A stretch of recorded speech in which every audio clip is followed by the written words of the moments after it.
Well, the little note says that we are live, so I guess we're live. So, woo, that's a good start. It's what we want. We want to be live. Um, I don't know if I don't think we have anybody quite here yet, and that's okay.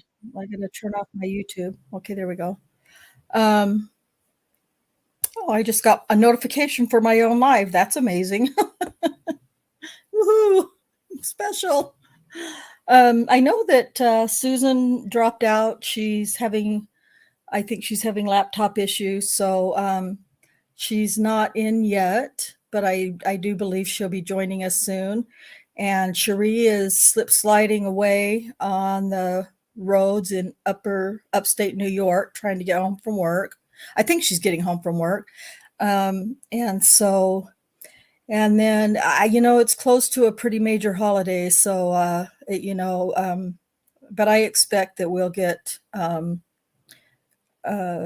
Alice to come in, and like I said, Susan will be here.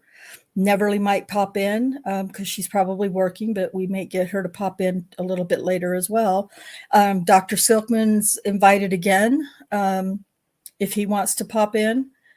So yeah, I think we'll even if it's just the three of us here on the panel right now, we'll find plenty to talk about. So while mentioning the panel, Katie Did It is here, and Jack from Foul Play is here. So hello, everyone. How are you two doing? Hello. Doing all right. Just hanging out. What's your weather like in Oklahoma, Kay? It's really nice. It's like 60 today. Oh, wow. Yesterday was close to 70, but the wind was just crazy. Ugh. Didn't get out of the house. The wind makes everything worse. Mm-hmm. So, well, good. I'm glad it's warm. We're pretty cold still today. It snowed the last 2 nights, maybe an inch. And then the sun came out a little while ago, just long enough to melt it off, most of it off. But we're still pretty cold. So, but thank God no wind. We don't have that crappy wind you guys have. So, whew. Yeah, it's miserable. Yeah, that's awful. Well, good. I'm glad you're able to make it. It's been a long time since we've done anything. So it's fun to have you back. Good to be here. Good. And Jack from Foul Play, how's your weather? What up? What up? Actually, it was 50. It was actually 50 degrees today. I know. It's so weird. Jeez. But it's not going to last. No, yeah, I think it's supposed to be about the same tomorrow, and then the bottom falls out again. Yeah. I don't think quite as cold as what we had for the bulk of December. Here was cold. Part of it was frigid. Right. No snow, just I think partly cloudy. A little bit of sun, not too much. It's weird. Typically here in this region, really all around, once it hits late October, you don't see much sun until March, April. It's here and there, hit or miss. Even if we don't get anything, it's still freaking cloudy. Yeah. So anyway, yeah, it was actually not too bad today, and so that's always good to get a little break in there. Yeah. And hopefully we'll have a few cases to talk about. Should be interesting. And by the way, I threw an invite to. I know they won't come. But I threw an invite to Darkside and Kat, our super mods. Yeah. Lovely ladies. But anyway, hello everyone. Hello. Great to have you back, Jack. Haha, back, Jack. Thanks. You know what? It's always a standing invitation for Darkside and for Catnet. But I also know how very well, when I have personal conversations with them, they're not quite as shy. But to get on a live, and do a podcast or be on YouTube or anything, that's just not their thing. So that's okay. Just having them in the chat and dropping links and stuff is very, very helpful. But like I said, it's an open invitation for both of them anytime they want to come. So, all right. Well, so while I would like to say hello to a few people that we have in chat. Nan's Life was the first one I saw pop in. Hello, Nan's Life. Thank you for coming. Jazz Naz Gaming. Great to see you here. It's always fun to have newer, not that you're new faces or new names, but aren't always able or available to make it to my live. So when I see you guys come in, it makes me really happy and really honored. So thank you. And Rosie 2911 is back. Hi, Rosie. And there's Dark Side in the chat saying hello to everyone. And Rhonda SD, my UK Rhonda buddy. Rhonda SD is lovely. She's such a sweet lady. I was so honored to have met her when we were in Wisconsin this summer. So she's a real sweetheart. She's the nice, pleasant, friendlier version of me, Rhonda. So she's a sweet lady, and I really appreciate you for being here, Rhonda. It's really nice to have you all the way from the UK. So today we're going to talk about, like we said last week, we're going to kind of pick up on some high profile cases. And I have one in mind. Oh, thank you, Rhonda. You're very sweet. Oh, T1. Yeah, bullshit. First time chatter. Long time viewer, first time chatter, whatever. I know better than that. Come on, we can throw him an invite. I'm glad to do it. Yeah, he's welcome to pop in too. he can. I mean, if we get credit, he can have my spot. I'll step away and just let him talk all he wants. He does a lot that does that. Yeah, there you go. He's got a lot to say, right? Just never verbally, so that we can hear him. Well, thanks for being here, T1.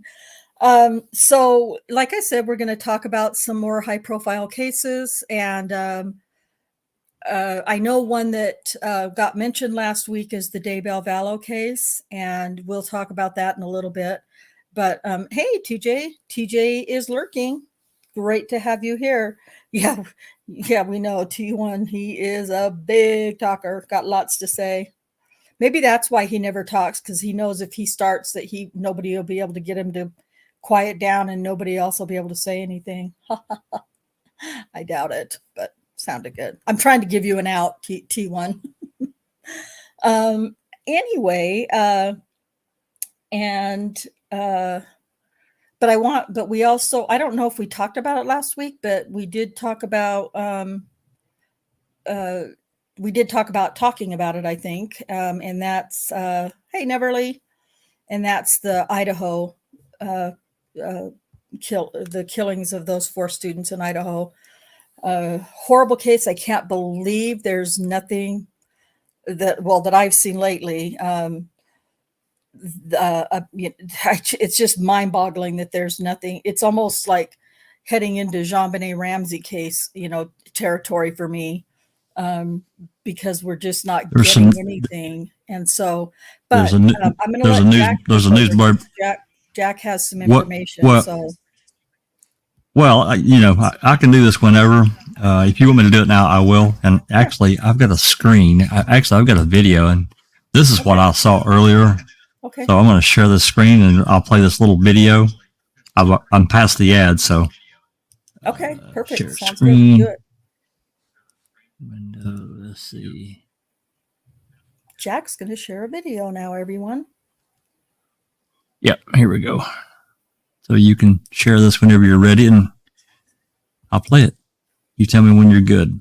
I'm good.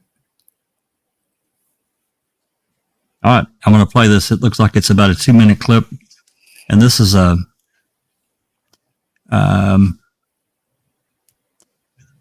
well, you'll hear it. Okay. Here we go. How are you? Good. How are you? Good. Is this your place? Yeah. Perfect. You know why we're here?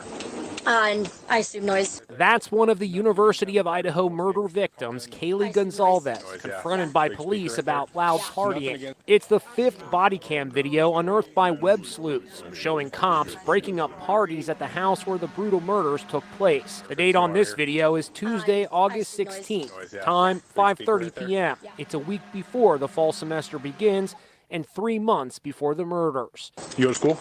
Yeah. Okay. What year? Senior. Senior. Okay.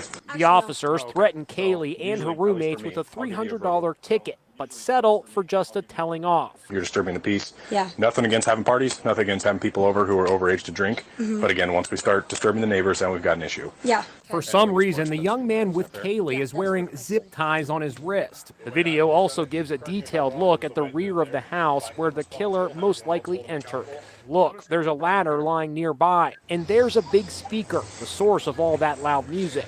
Joe Giacalone, a former commander of an NYPD cold case unit, watched the video. It seems to be that many people have access to this location without even the residents knowing that they're there. If I was a detective on this case, I would be looking at the close circle of people surrounding these victims. And Moscow Police Chief James Fry says a hazmat crew will begin cleaning up the crime scene tomorrow. Part of the reason we're doing that is because of the biohazards as well as chemicals that were used during the investigation. Meanwhile, police say they are still searching for that elusive white Elantra, whose driver or passengers are believed to have critical information to share about the murders. University records show that there are 90 white Elantras registered to park on campus from 13 states. The owner of an Elantra somewhere may hold the key to the mystery.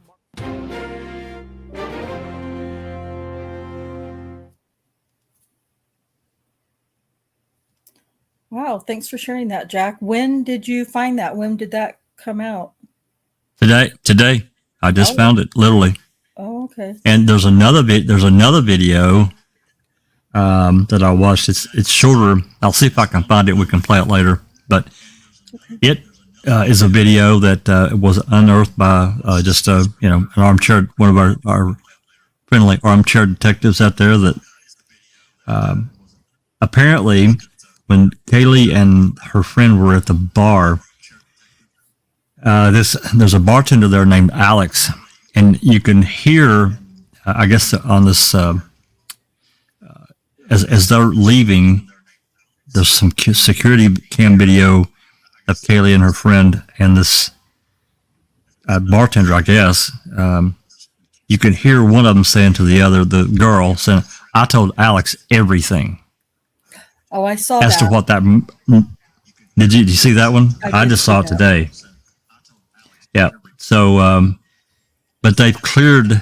Apparently, the cops cleared Alex, the bartender, and this. I said Alex was walking with him. It's some other person, whoever this was. Apparently, they cleared him too. But that both were news to me. So. Okay. Yeah, I had seen that sometime last week. I had saw the video from and the audio from that. Was it Alex or Adam? Maybe it was Adam. Okay. I just want to make sure. You may be right. If it's Alex, it's a new name I haven't heard. So maybe it's Adam. It's whoever the bartender is. That's who I'm talking about. Maybe it is Adam. I think that's Adam. Yeah. Okay. All right. And then, but this video that I just shown, that I just played, I hadn't seen it before, and it's interesting. Not to get too deep into this, but you think about there was already cops have been called there. There's actually, I think there's another video out there where cops have been called to that house, but that damn ladder laying back there, whoo, doggies. Well. It's laying right there on the outside, easy access for somebody, and who the hell knows what happened? I mean, there's so many scenarios we could think of and bring into this. So, who wears zip ties for bracelets? Yeah, that was weird. That was strange. Yeah, that is another strange thing. I don't know. Tells me that the cops may have had him zip tied up there for a minute just to get him situated. That's possible, I guess. Yeah, I didn't think about that. That's a possibility that they zip tied him. I can't imagine. The only time I've ever been zip tied by a cop was when they ran out of handcuffs, and I'm not joking. When one of Yeah, that's a little strange. Yeah, it's a little strange. I mean, it was just him and her, so I don't know why they would necessarily use zip ties. Yeah, exactly. And like T1 had said a couple of minutes ago, kind of early in the day to get a noise complaint. Yeah, I mean, I guess unless it was just insanely loud, but it doesn't look like there's a lot of homes real close to that house, so I don't know. That was interesting though. Case 10 has popped into the chat. I just want to welcome him and say hello. Oh yeah, I need to throw him an invite, don't I? Huh? Yeah. I need to throw him an invite. I know. Yeah. He can come on. He can come on and talk. Yeah, absolutely. Do you want to know? It's just way off topic talking about Case.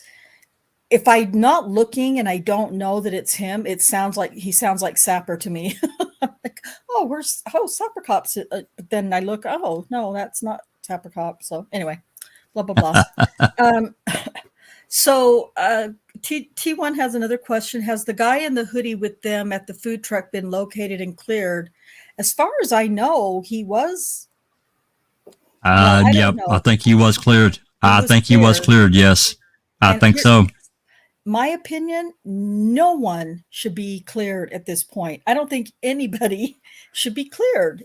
Well, I say at this point because we're going on 6 weeks now, but in the beginning, because that was done from my recollection, like the very first week or 10 days after they were killed. I mean, short of somebody having an ironclad out of state or far away from their alibi, I agree with you.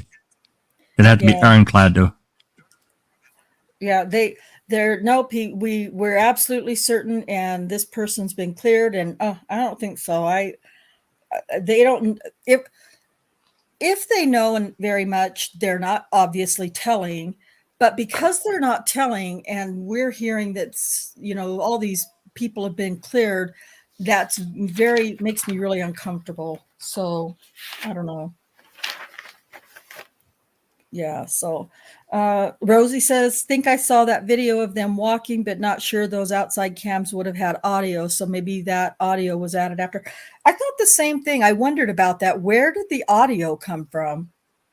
Well, some outside cameras do have audio. I'm not saying all of them do, and it is weird to see audio. And I saw it too, but it was clearly on. And as they were walking past that, it was you could clearly hear it. Now, I did find it interesting, and as far as I know, that audio came from that clip, that security camera clip. Yeah. But that's all I know. I saw the same. I thought the same thing. Ours has audio. Oh, do they? Wow, that's weird to me. Well, good then.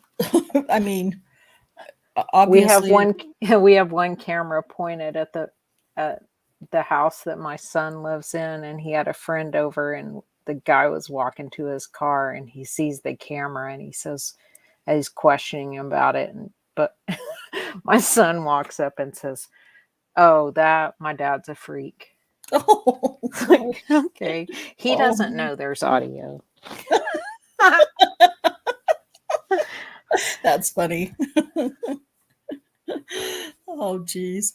Hello, Shaz. Shaz has popped in from the land of Oz. Well, not the land of Oz, because that's what we call that, Kansas, but here in the States. But I guess in Australia, they're Aussies. And so, anyway, doesn't matter. So let's see what this is. Okay, let's see. T1 says frequently having parties opens the door for who knows how many suspects. Yeah, agreed. And I know I've heard different law enforcement officers or detectives or whatever who are looking at, just watching like we are, say kind of the same thing,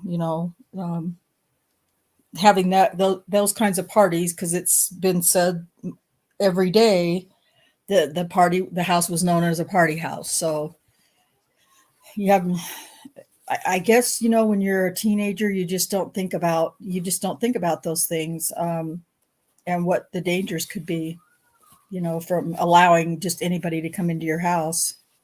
But I'm sure they're being much more careful now from what I understanding when I read or see something. So audio, my dad's a freak. That's funny. So anyway, yeah, otherwise, I mean, we could sit and speculate for hours about that case. All I'll say is that I think it was somebody that knew one of the girls, and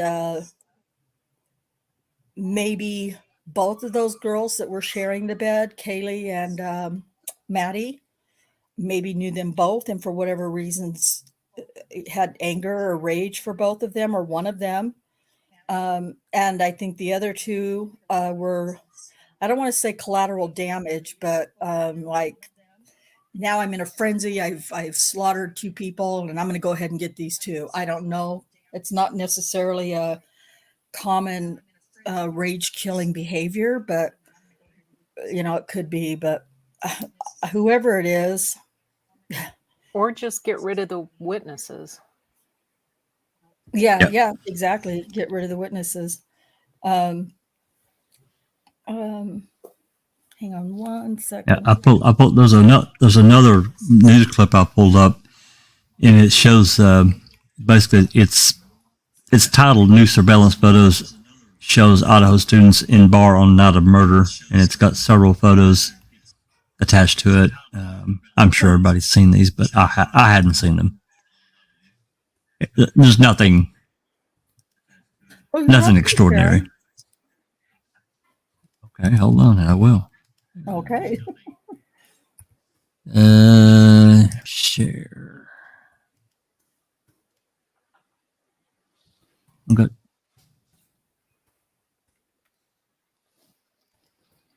Yep, that's it. That's the one right there. Okay. All right. Okay. As far as I know, all this is coming from people, just regular people that are doing their own armchair quarterbacking and armchair investigations. So it shows them in there. This is basically the same photo that's backed out. I'm guessing that's the bar. And everybody's seen this photo of these two friends. Been friends for good chunk of their life. And then, of course, we have an ad for a computer. Thanks for sharing that. Yep. And then this looks like a tweet. As feared, as time goes by, evidence, including video, will continue to be leaked, whether for money or attention or whatever the motive. It is not right and will not help law enforcement in their investigation. Don't we all want the case to be solved? I'm not sure. Well, yeah, I think everybody wants the case to be solved. Yeah. As long as people are not necessarily approaching anyone, sharing information is not necessarily a bad thing. You certainly don't want to approach someone that's a potential witness, because if you go in and start questioning, and somebody can even make a hint of a connection to law enforcement, it can actually damage the case severely. Yeah. So anyway, this is another one that's attached. I guess that's showing the distance between the food truck and the house. Yeah. Anyway, I think that's at the food truck, maybe. Yeah. Yeah. Yeah, that's I think Kaylee, right? Well, I think so. Sure. Yeah, I think it is, but I'm not sure either. I think that's pretty much it. So, excuse me. I apologize for having this constant freaking nasty little cough that I have. I don't know where it comes from or why it's happening. Could be results of long COVID from what I'm told. So it comes on before I even know it's coming, and I can't mute. So I'm just gonna have to deal. Anyway, we got some great comments in the chat. T1 says they said the girls tried calling one of their ex-boyfriends several times. Could it be a new girlfriend retrieving those calls and snapping? I don't know. If absolutely could be. Yeah, and I do believe that Kaylee had tried to call her ex, is who it was, who was also, by the way, cleared almost immediately because he's just a gentle young man. He's so kind and he loved Kaylee so much and blah, blah, blah, blah, blah. And, you know, I just can't handle the clearing thing so quickly.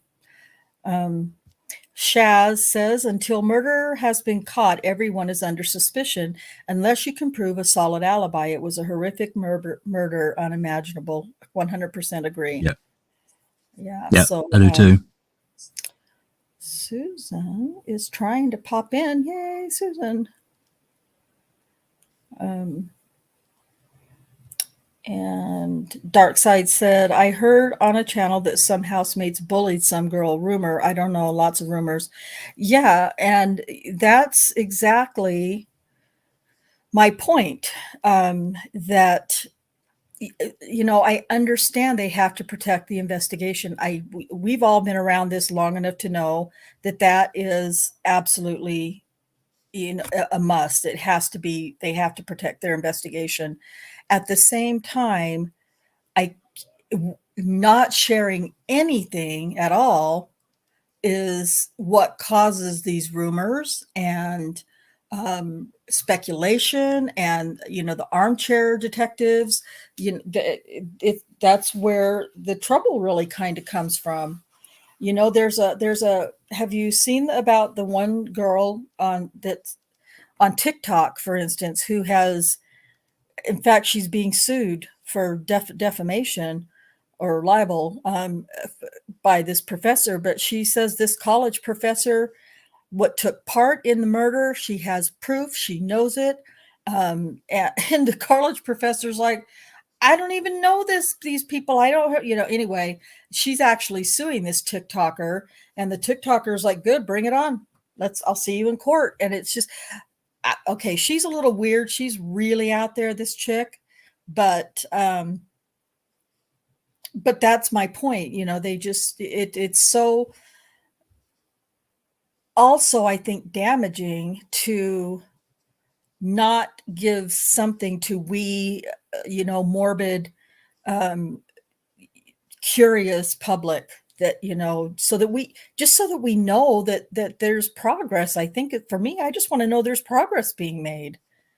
And if you're not saying, you think about in that community, you think about in that community, you know, it can be anywhere town in the world, or, you know, specifically anywhere town USA. And then you've got these 4 horrific murders that they've talked about how terrible it was inside that house. And there's not even somebody under real suspicion as far as we know. So it's you know, I'm sure for that people that live in that area, I know that I would be uncomfortable. I know damn well I would. I would too. I do too. And this is a question from I keep saying TJ. I'm so sorry. I keep thinking of the lurker. It's T1. Do we believe the lack of information being released by law enforcement a strength or a weakness at this point? Well, I know what I think, but I want to hear from everybody else on the panel. Kay, what do you think?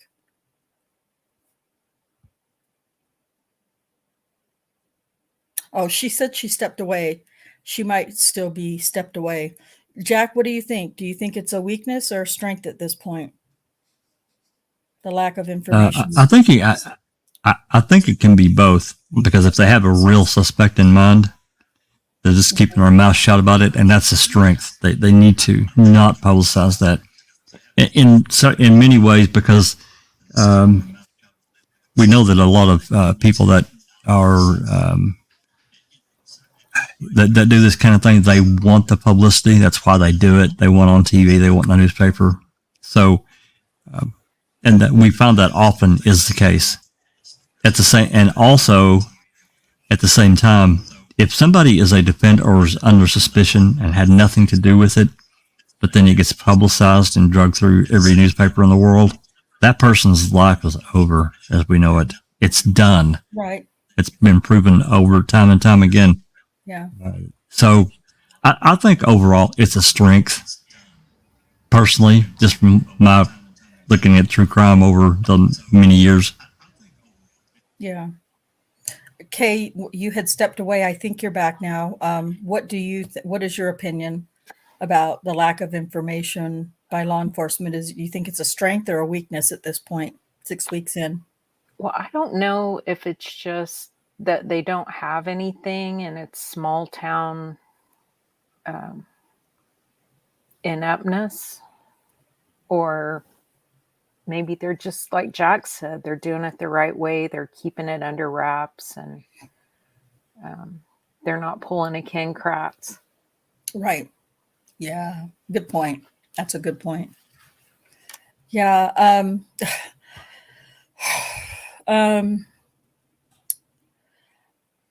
I just, instead of telling all of the students, around the college, go out in pairs, don't ever, all the warnings that they're giving the college students. Well, then why? So are you saying then that there is somebody on the loose that we do need to be aware of? Or are you, or you just don't know, so you have to give that warning? So, but I'm so torn with that question because I'm really frustrated that I'm not hearing anything really, except for about this car. And I just, but at the same time, I know that, but we're talking about 6 freaking weeks at this point. I think it's 6 or possibly a little more. I'm not really sure, but I know for 6 weeks, something has to be, I mean, there's got to be something that they're holding that if they shared it could possibly prompt more good leads. Maybe. I don't know. I wonder if they've checked to see if any of the white Elantras that are registered there have transferred ownership in the last several weeks. It's another good point. Well, what's frightening about that is that they said how many of those were out of state, registered to out of state owners. That's also scary. 13, I think. 13. That's 13 possibilities that, we don't know where they're at. So, well, I mean, they can find them because they know who the registered owners are. So yeah. But still, have they done that? Have you done that? Do you know who the, I just want something. Maybe it's just because I'm so impatient and I'm so curious and I don't know, but I just want something. So to answer to your question, T1, I'm torn. Either way for me. But Kay and Jack make very good points. So, remember the mistakes that were made in the beginning. The local cops that come out and said, "Oh, this is a directed killing. The community doesn't need to worry," and they had to backpedal that immediately because they're like, "Okay, then who's the suspect?" Yeah, exactly. Because if you can't say that, they can't make that statement without having a suspect and having specific questions answered. So they had to back off of that. So yeah, if the killer is there and locally, then they have someone there locally on the loose. If it was an out of towner, some other town has potential killer or somebody that's done this on the loose,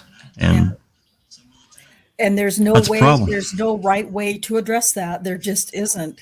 So Shaz says they have, I think it's now 100 FBI on the case, not just the small town cops. So there's plenty of investigators.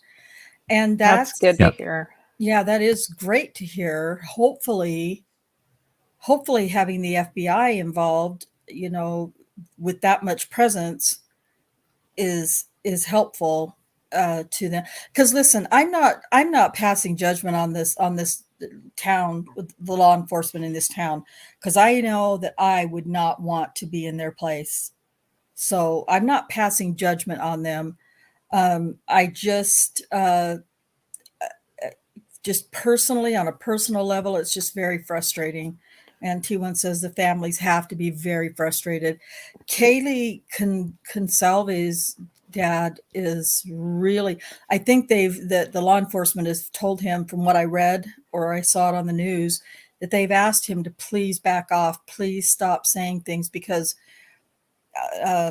because he from whatever law enforcement gave to her dad, sounds like they led him to believe that the attack was aimed at her, because the things that he has said makes it sound like it was my daughter that this person was looking for, intending to harm, and everybody else got in the way, kind of thing. So nobody got in the way other than Maddie, because the other two people were sleeping in a different bedroom. And if they died in their sleep, the way I heard in the beginning, that, one stab, which I'm just not buying that. I just can't buy that they were immediately stabbed and died, immediately stabbed and died. And from what investigators who have walked through the crime scene have said on other news programs, it was a bloodbath in there. So you don't just stab somebody once but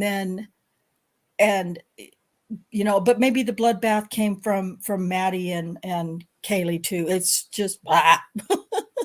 So anyway, it's I hope not, but I think, like with the JonBenet case, I think it's just going to be, what's going to happen, I'm afraid, is that, like, since the storms in the East that you all have had, I haven't heard anything about this case. And what worries me is that if they don't keep it in the news, we're going to kind of start forgetting about it. And then, possible good leads or good information could be lost in that way. I don't know. Shaz says, I wonder if they actually have a suspect just waiting for forensics. I couldn't handle living there at the moment. I couldn't either. I'm afraid I would be packing up and moving away. Let's see. There's certainly that potential. Oh, there's Susan. Susan, can you hear us? I hear you. Can you hear me? Yes, we can hear you. Oh. Well, I'm on my can't phone. Hear you. That's why. Okay. My computer is just fucked. I don't know what's wrong with it. Is it fried? I don't know what's wrong with it. I don't know. It's not working. So we'll just call that fried. You, me, and Kay. It kept telling me something. Some other app was using my microphone, but there's nothing else open. So I don't know. I don't know. Did you try dropping it a couple of times? I'm kidding. Don't do that. I know you probably wanted to. I smacked it a few times. Yeah, well. Yeah. I've been listening to you on my phone. Oh, okay, good. Finally, I'm dicking with my computer. Finally, I just connected on my phone. So. Oh, that's good. Hey, you sound fine. Yeah, you sound good. So Shaz says she gets updates on Crime Talk. Scott Reich, I think is the name. Yeah. So that's good. I mean, I haven't like looked on any crime website. Actually, I can't even think of what his name is now, but I have listened to a couple of this man who has guests on quite often. He had some really good information, the team that he had on his panel gave some really good information. He had the original founder, and now her name just slipped my mind, of behavioral science in the FBI way back. If you've watched the series Mindhunter on Netflix. Oh yeah, is it Jane? I can't remember. Don't even. I even if I hear a name, I wouldn't know. because it's gone out of my head forever at this point until I see her again. But anyway, she was on there talking, you know, and answering some questions and stuff. So, yeah, thanks for all that information, Shaz. We appreciate that. Is it Ann Burgess? Maybe it is Ann Burgess. Hi, Neverly. I'm looking right now. It's Ann Burgess. So It is, yeah. Yeah. So thanks, Neverly, my homie. So anyway, so you've heard what we've been talking about. Did you hear the question that T1 had about what is your opinion about, let's see did you hear the question? No, I didn't. Okay, T1 asked. Are you talking to me? Yeah. Yeah, because I want your opinion as well. T1 says, do we believe the lack of information being released by law enforcement a strength or weakness at this point? Are you talking about the Idaho Yes, murders? I'm so sorry. Yeah. Yes, the Idaho case. Oh, a strength or weakness, for who? For finding the me. murder? Case. The case, yeah. Yeah. For you. For me, because we're not getting any information. I'm really frustrated. Well, you know, I have a feeling they don't have any. You know, I don't know. Maybe they just don't have anything. You think maybe they don't release. have anything, so they're just saying, well, we can't really say anything because what little tiny bit we do have is going to look like we're not doing our job. Do you think it may be something like that? It could be. Yeah. Could be. I mean, I understand withholding information that, you know, only the murderer would know, so they keep stuff close to the belt for that. Right. But you don't have to do that with everything. Yeah. But yeah, they just may have no freaking idea, you know. Yeah. I don't know. It is interesting you would that think there would possibly be some. Go ahead, Susan. Hopefully be some DNA mixtures, you know, in the blood. But you know, maybe the person didn't harm themselves. They had a knife that had that guard on it. Yeah. So they may not have cut themselves. I don't know. Yeah. DNA these It is days, interesting they can that get results back really, really fast. Oh yeah. Sorry, It is interesting that the police chief still is refusing to release the 911 call, the original 911 call, still refusing to release it.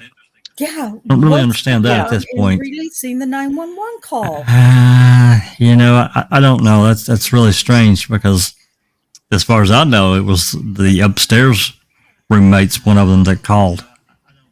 So what's the big deal? If they've been cleared, completely cleared, and I say that with bated breath, why not release it? Right. If there really are 100 FBI agents working on the case, you would think they would have located all of those vehicles by now. Yeah. That seems like a really important thing. Yeah, I agree. It's like I said, maybe they have. And maybe they have, and here we are. Here we are. T1 says, not to start a rumor mill, but the delay of information could be because the killer is connected to powerful individuals or families. You know what, T1, anything is possible.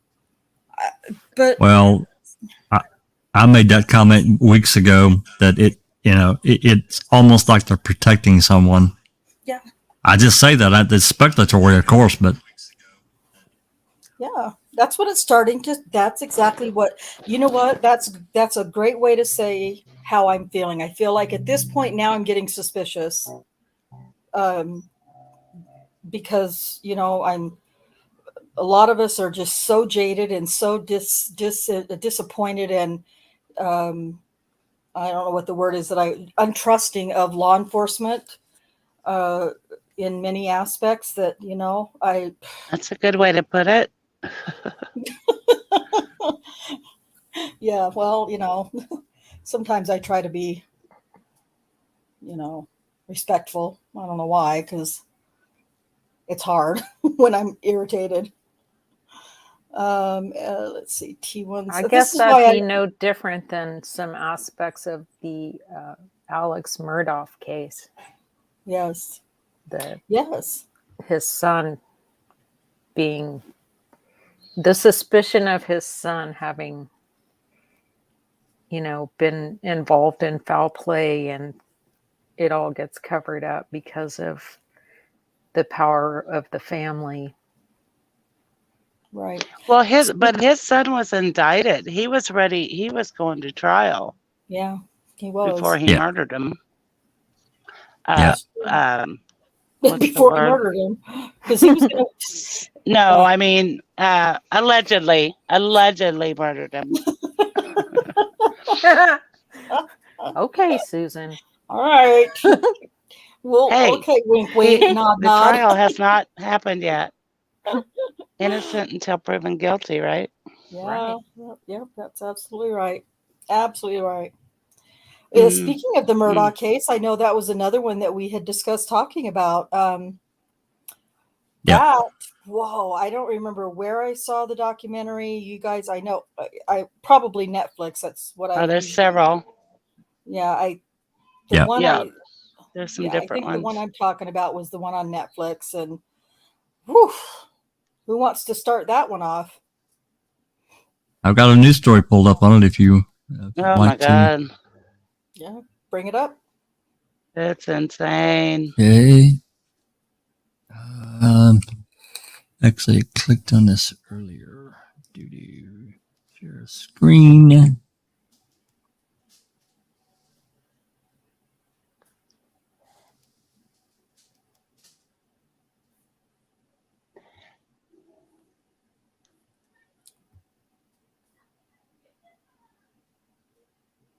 They really did interfere with the boat accident investigation because of, their powerful standing in the community. Absolutely. All right, I'll play this clip here. It looks like it's about 2 minutes. Break in the unsolved murders of Maggie and Paul Murdaugh, who were shot to death outside their South Carolina home last year. Alec Murdaugh is expected to be indicted this week in the murders of his wife and son, according to 3 sources close to the investigation. 2 sources telling NBC News authorities have cell phone video that they believe not only puts Murdaugh at the scene of the murders shortly before they took place, but contradicts his previous timeline of events on the day they were killed. A distraught-sounding Murdaugh called 911 after the slayings. My wife and my son. Are they in a vehicle? No, ma'am. They're on the ground out at my kennel. 3 sources close to the investigation also say Murdaugh has been notified of the potential indictments. Craig speaking exclusively with one of his lawyers last September.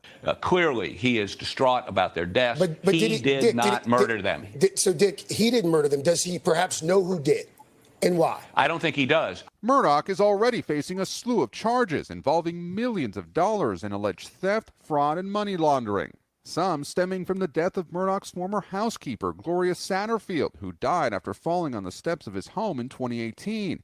Authorities have accused Murdaugh of withholding millions of dollars from an insurance settlement, money they say was intended for her children. Eric Bland, an attorney for the Satterfield family, says his clients are not surprised by Murdaugh's potential murder indictments. He's just an extremely dark individual, evil.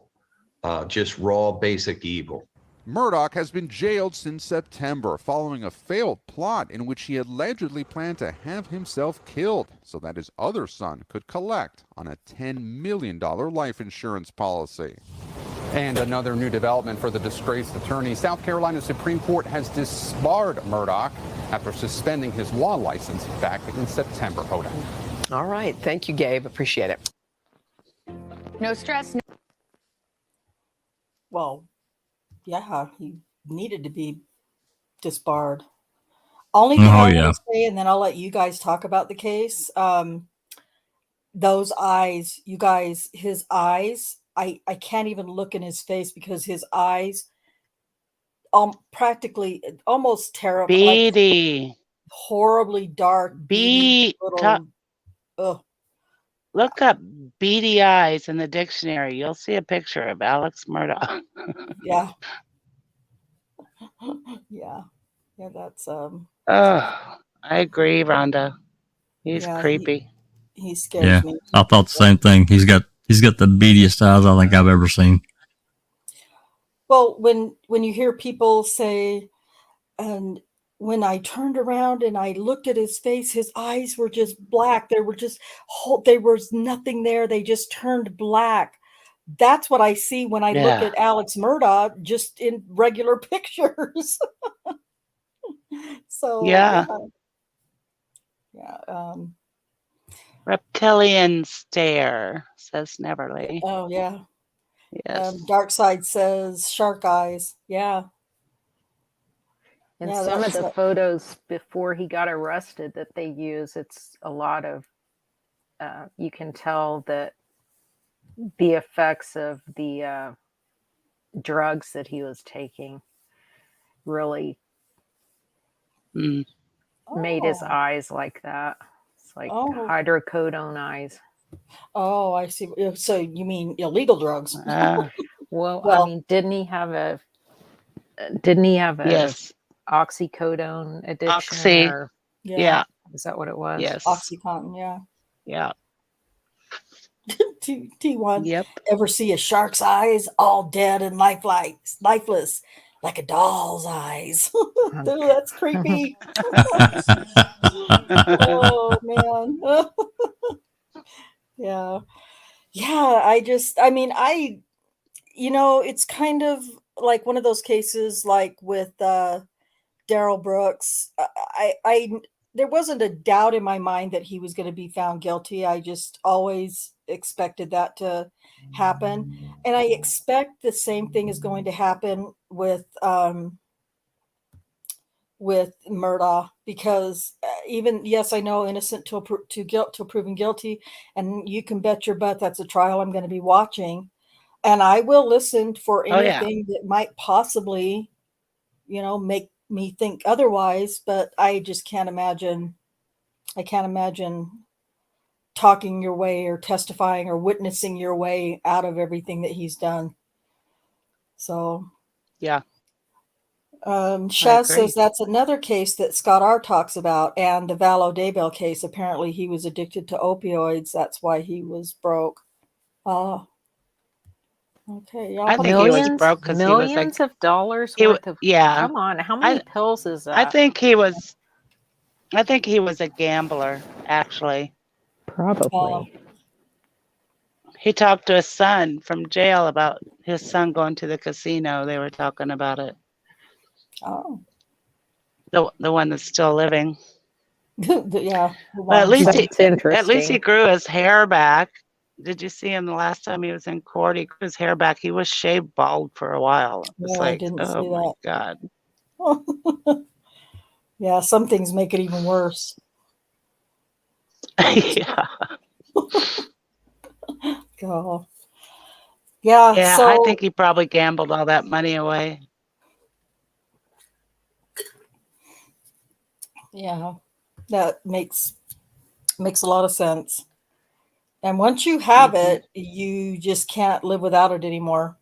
I mean, money, I'm talking about money, but drugs too, I guess, in a lot of cases. But Neverly said KK was addicted to it too. Yeah, he sure probably still is. Let's be honest.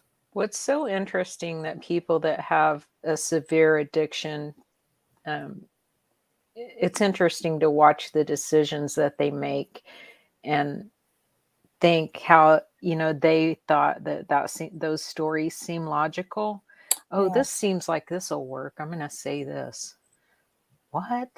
Yeah. I mean, from the very beginning, that was like, what now? Okay. That was suspicious to me from the very beginning. Yeah. I don't know what you guys thought. Oh yeah. Well, I think everybody knows by now that my brother, my sisters, well, not my baby sister anymore, or my baby brother anymore for that matter, but both of my brothers and my sisters, my oldest son and my youngest son, were addicts. And to my knowledge, I only have one sibling who is now an addict. One is passed away, and the other two are clean, which is, you know, a blessing every day. My oldest son has been clean and sober for going on 4 years or 5 years now. But Good for him. Yeah, thank you. Yeah, I'm so proud of him. Um, but to listen, when I think back to some of the things that they would say to me, that to them were just so logical and made so much sense. But I'm like, I even remember asking my youngest son. My older son didn't come around very much at all when he was using, but my youngest son would come around in an effort to try to convince everybody that he wasn't using. But he would say he would say things to me, and I can't even give you an example right now, but he would say things to me or ask me questions, make comments or conversation, and I would say, "Jason, what's going on? Or are you okay? Are you, you're really really thin. Are you not eating well?" Or it was during the days when I was still very I wanted him to know that I knew he was using, but I didn't want to come off like a bitchy, nagging mother. I was still very codependent. And so, and he would just say, "No, mom, I don't do drugs. I don't do drugs. Why do you?"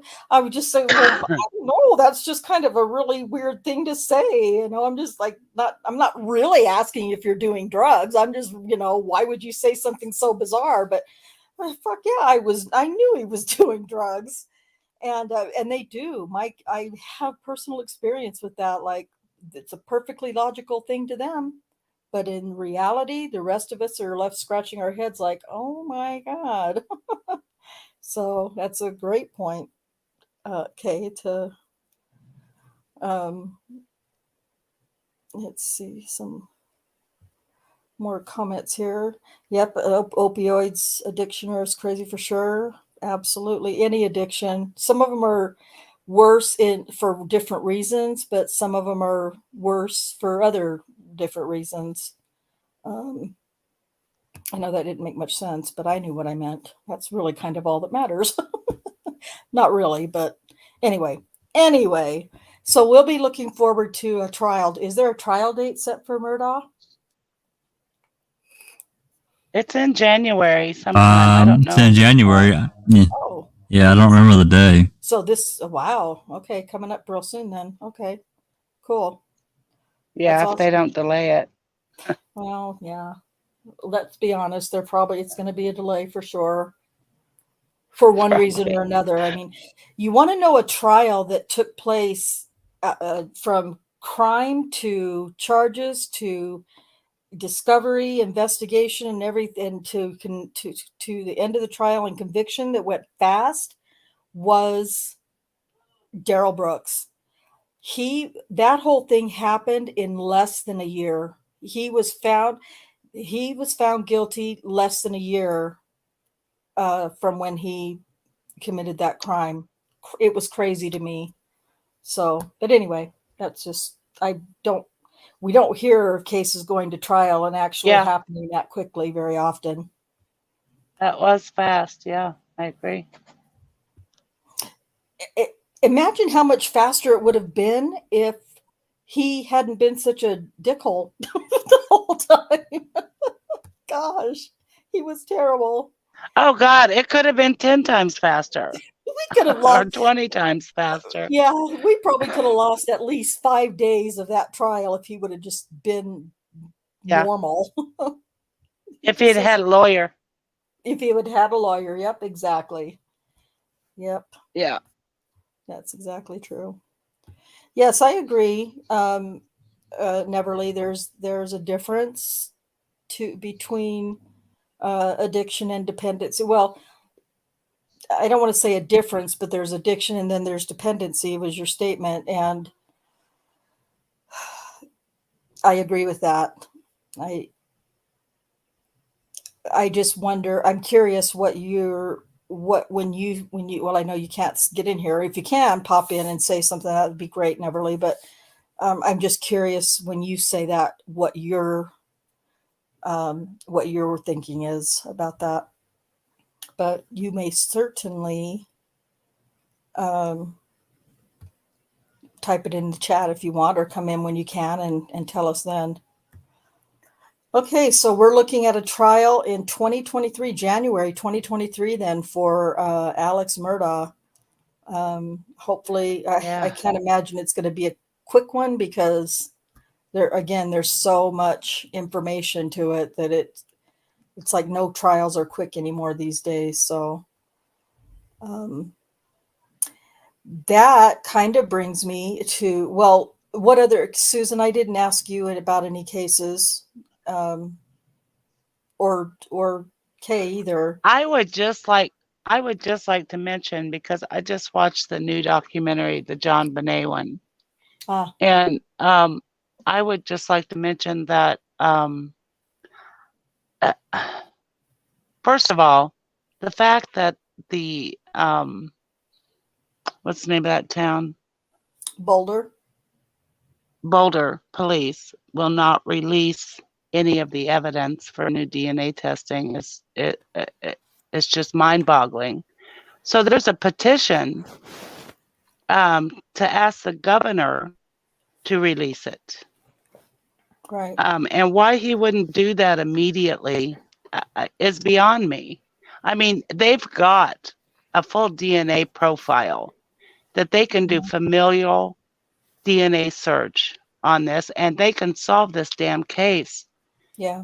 And why would the governor stop? I mean, I understand the cops, they've screwed this case up so bad.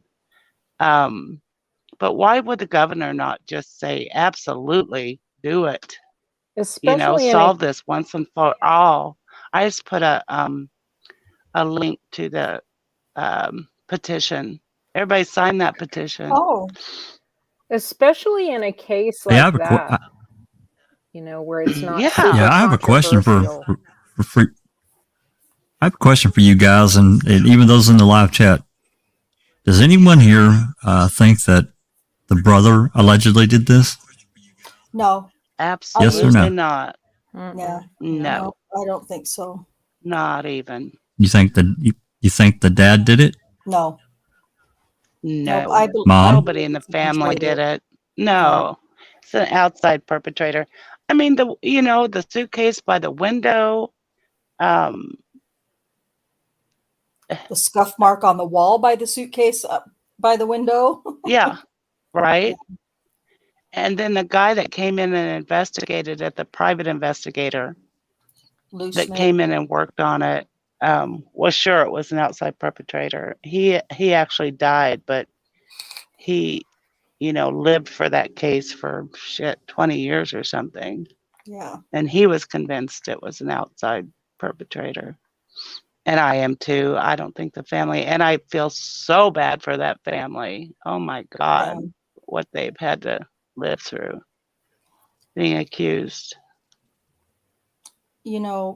Patsy died before,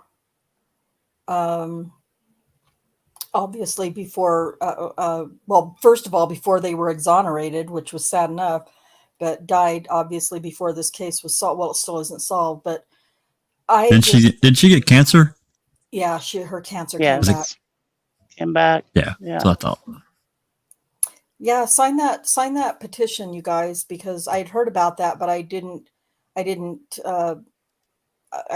the time. Shame on me to look for it. But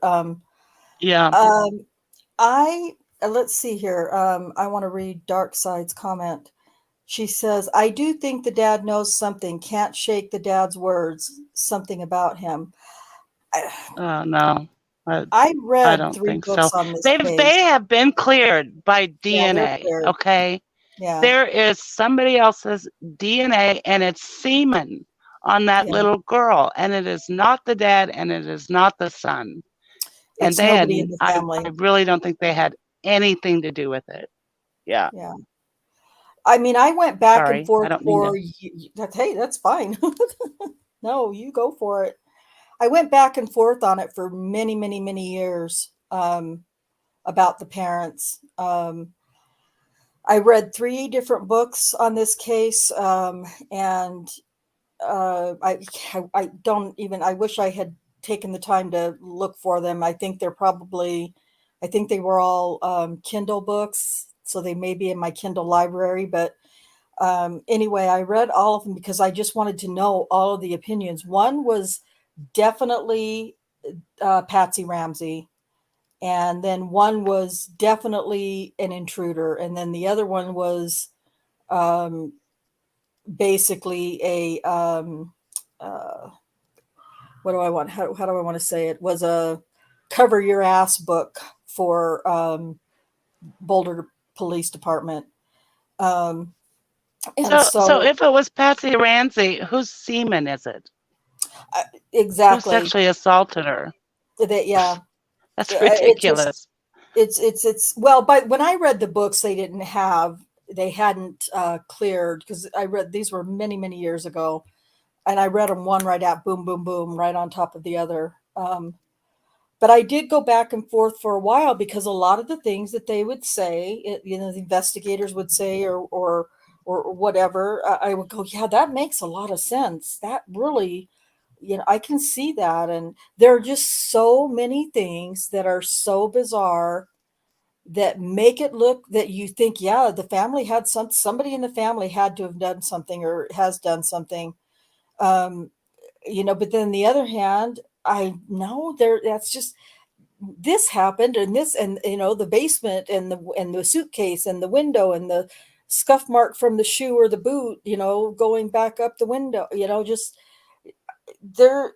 I just really am desperate to see this case solved, and I pray that it gets solved before John Ramsey dies. I mean, he's so old, but he is still so clear in his mind, and very, very, very determined that the case will be solved. And yes, and he really wants the familial DNA search done. And if he or his son or anybody was involved, he would not want that done. And this investigator believes that the perpetrator was in the house while they went to dinner. He was in there waiting for him. Yeah. And so he could have found like a pay stub for John's bonus check, and had that $118,000 that way. Right. But and I agree with you, that Susan. ransom note is so fucking weird. Yeah. Then you read the ransom note and you go, God, what the, it was just so bizarre. What the hell? So Rosie says, loony. what about the ransom letter, though? It was so long. How long would an outside perpetrator have to have had to have been in the house for? Yeah, a long time. And don't forget, there was a practice letter that had been started. So yeah, and they went out to dinner. They went to a friend's house for dinner. Yeah, they were gone that night. Yeah. So he could have been in there for hours. Yeah. Yeah.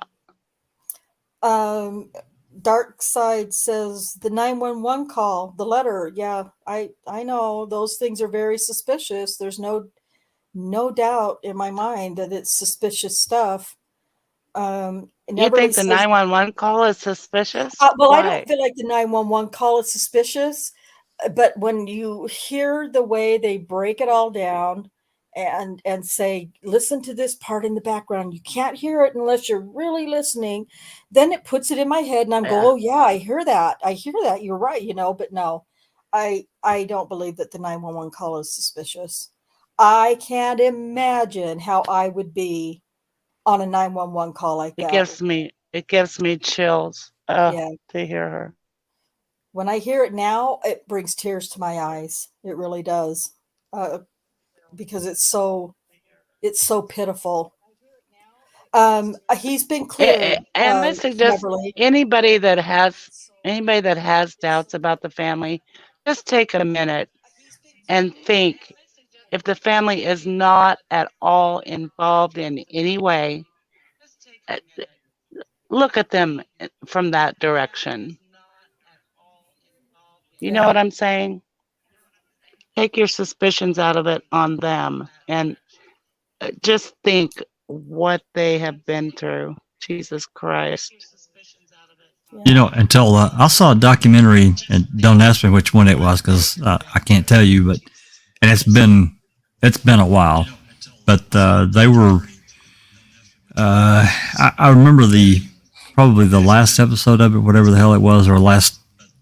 They were talking about the brother because he had apparently had went after JonBenet at some point over whatever and swung a golf club at her allegedly.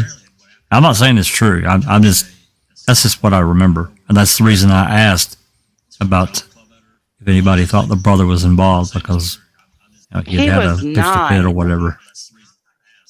Yeah. I mean, he was 9 years old. Yeah. And you know what? Yeah. My younger brother, the one that's passed away, he shot me, full on shot me with a goddamn BB gun. Oh, sorry, I did not mean to use that word. I don't like to use that word. Yeah, my brother shot me too, Rhonda. So, you know. Yeah. So, I'm not saying, I'm not like, you know, poo-pooing what you're saying, Jack, because when I read about that in the book as well, the way the book that I was reading that was accusing Burke, they were all about it's Burke. Yeah, but he was, you know, he was 9. He was 9 because I questioned. It was like, okay, this is weird. Yeah, because he's 9. He's a kid. You know, he's a kid. Of course, he swung at her with a golf club. My brother shot me with a BB gun. Who cares? You know. I think I showed this, but I'm not sure. Neverly says, I feel like that family is protecting someone they know. I used to feel that way, but I just don't anymore. The last probably 10 years, I've really got off the family's back about it. I just feel, I feel almost. Me too. I mean, I at one time, you know, to do with it. Yeah, me too. Yeah, until that documentary, I really didn't have any suspicions on the family. My strongest feeling was, but the cops fucked it up so bad. They screwed that case up so bad. They did. Didn't they let a neighbor in there and they didn't even find her. John's the one that found her. They told him to go look through the house. Yeah, right, just go look around. Yeah. And it wasn't just one friend they let in, Jack. They called everybody that morning after they found out that she was missing. They called everybody, all of their friends over, and all of their friends came over to comfort them and assure them and help them. And there were people, some of the ladies were cooking and cleaning. And did somebody take his wallet or compromising? Did somebody get his billfold? Huh? Did somebody get his bill? Didn't somebody get the dad's billfold or something? I'm remembering about the billfold. You know, I think I know what documentary you're talking about because I watched it. I don't even know if it was a documentary. I feel like it was more like a movie form. If it's what I think you're talking about, but I don't know. I don't know specifically about. You mean like somebody in the house that came over? A neighbor. Oh. One of the neighbors or something must be John's billfold. I don't remember the specifics. That just popped in my head. Yeah. But yeah, it's just, and even though it's not, go ahead. Sorry. I was just gonna say, I don't understand why they wouldn't want to do this advanced DNA thing. I don't get that. Why not? Why not do it? Are they afraid of the liability that they could be facing, or are they protecting someone? They're protecting the Boulder Police Department. I'm telling you. Can you imagine what will happen? Just like imagine what will happen in Wisconsin, in Manitowoc, if it's found out that entire law enforcement thing, like if it's proven with undeniable facts that the law enforcement in Manitowoc was involved. Yeah, I mean, Oh my imagine God, what would yes. happen. And Boulder is a very small town. Oh, we lost there. She came back. Boulder's a very small town, and absolutely, they are protecting. They're protecting all of them that could reach any of them. They're protecting it. That's my belief of why they're hesitating on giving allowing them to test it.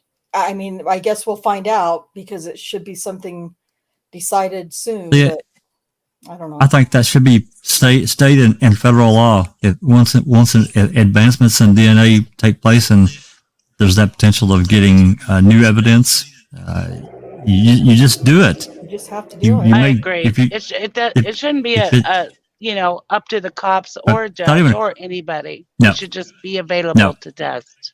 Yeah, I that's agree. right. If it's about justice, if it's about something else, then well, okay, then we're not going to allow you to do it because XYZ. Well, bullshit. Yeah. Darkside has a comment. Takes a long time to write a kidnap letter, but don't kidnap her. I don't know. I have a theory about that, but I would like for What the is it? rest of.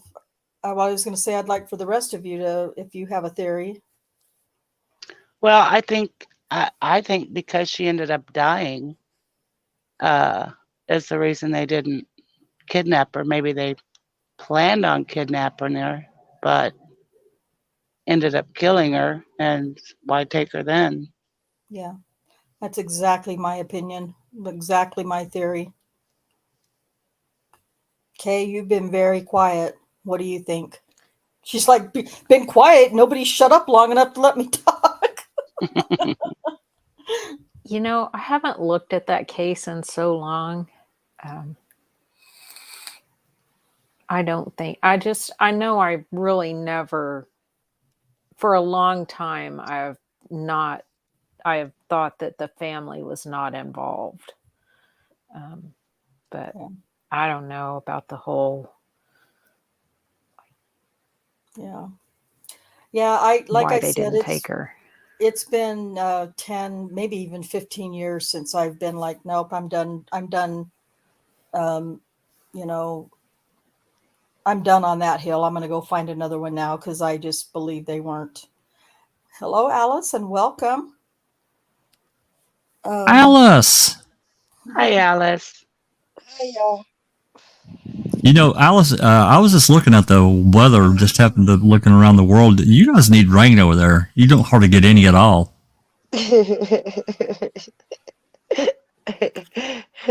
It's insane how much rain you God almighty.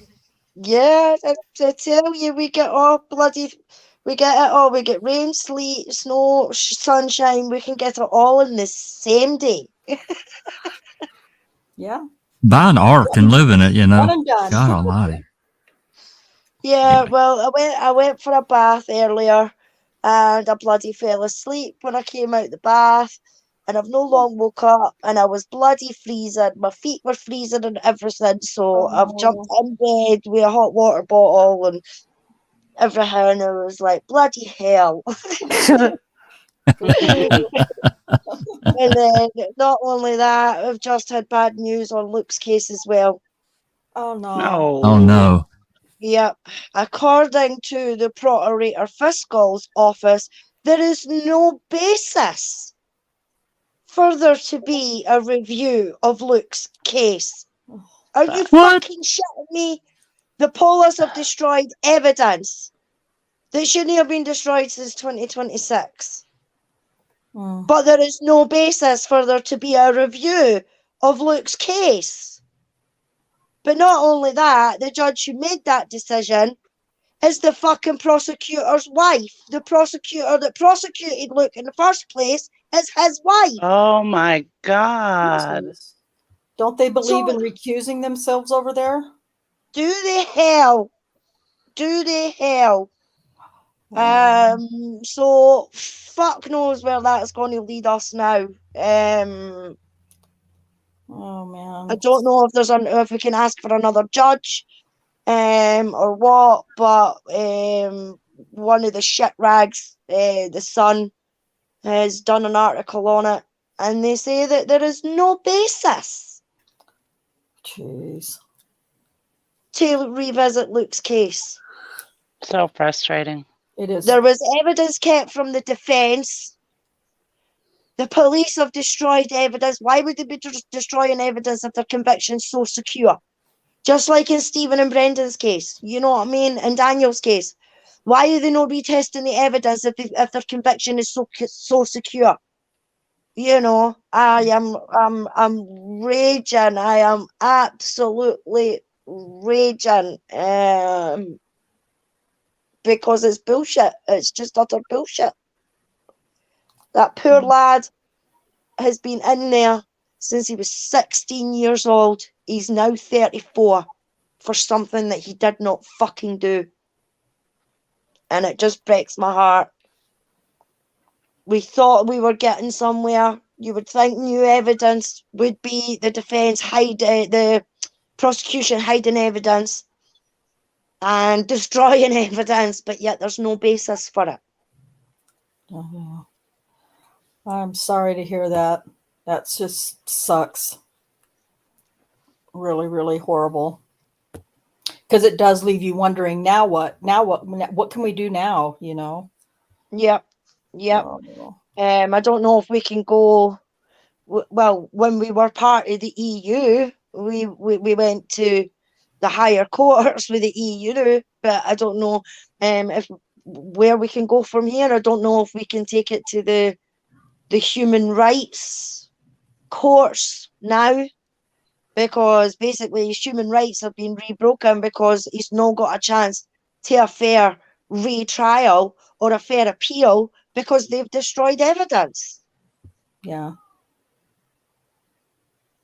Yeah. So now, even if there was an appeal or a evidentiary hearing or review or whatever, you don't have all the evidence. So you can't even. Exactly, Rhonda. And some of the evidence that was said to get destroyed was the so-called missing knives that they've bumped their gums about for the last 19 years were actually in police custody. And fingernail scrapings that was took from Jodie's right hand. I'm sure it was her right hand. But they only took fingernail scrapings from one hand. They were sent to be destroyed as well. The essay that they were trying to say didn't exist. Yeah, there's not an essay. The essay that was mentioned had the title "Killing a Girl in the Woods."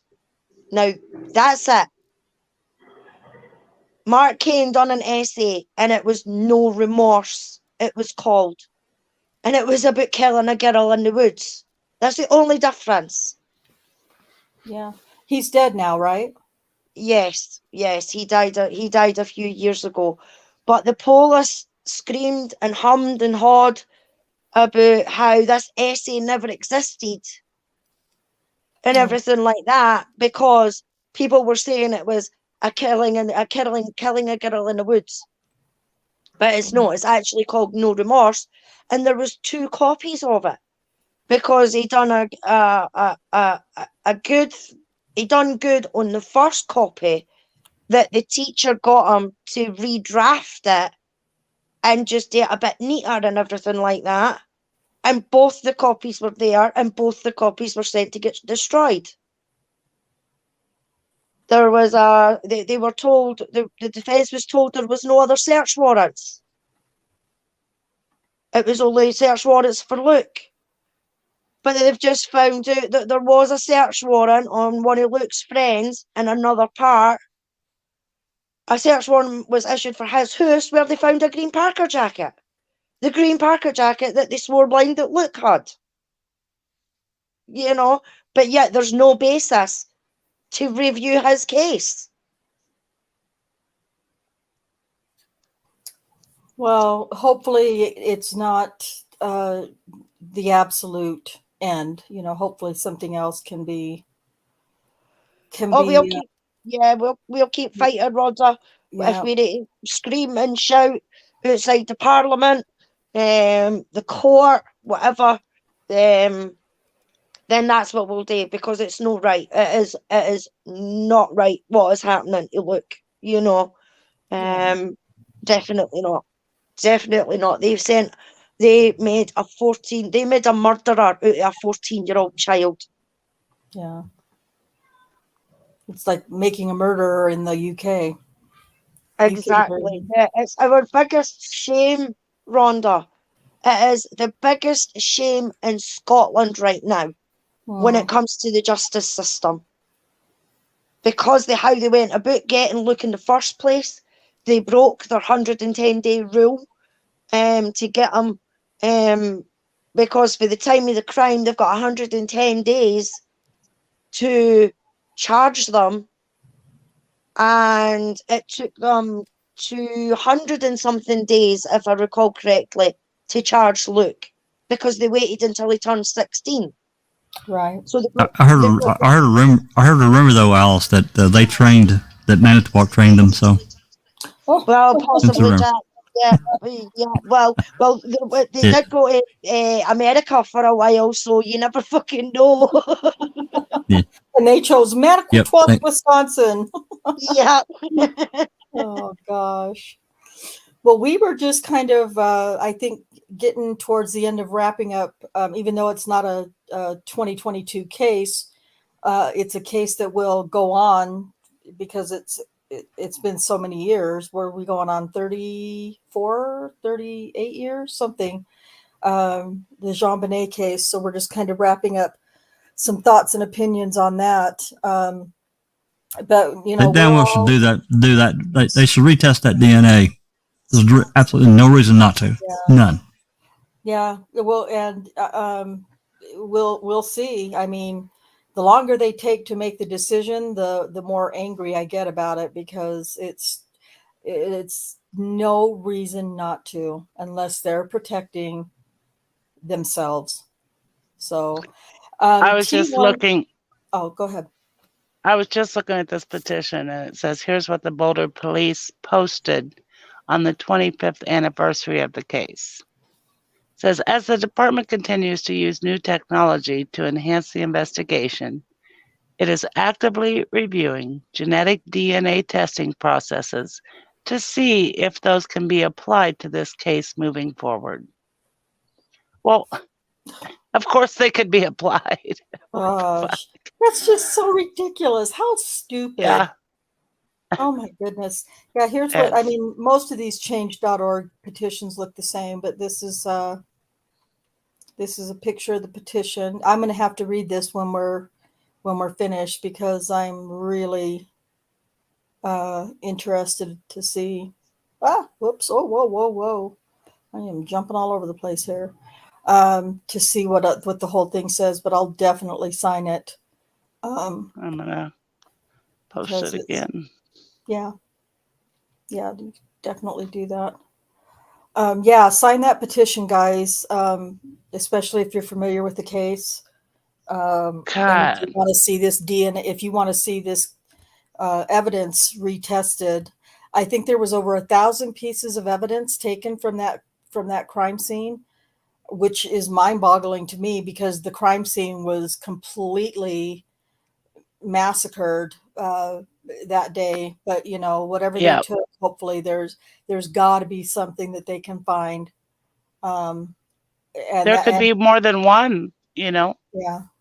Could have been two people. I don't know.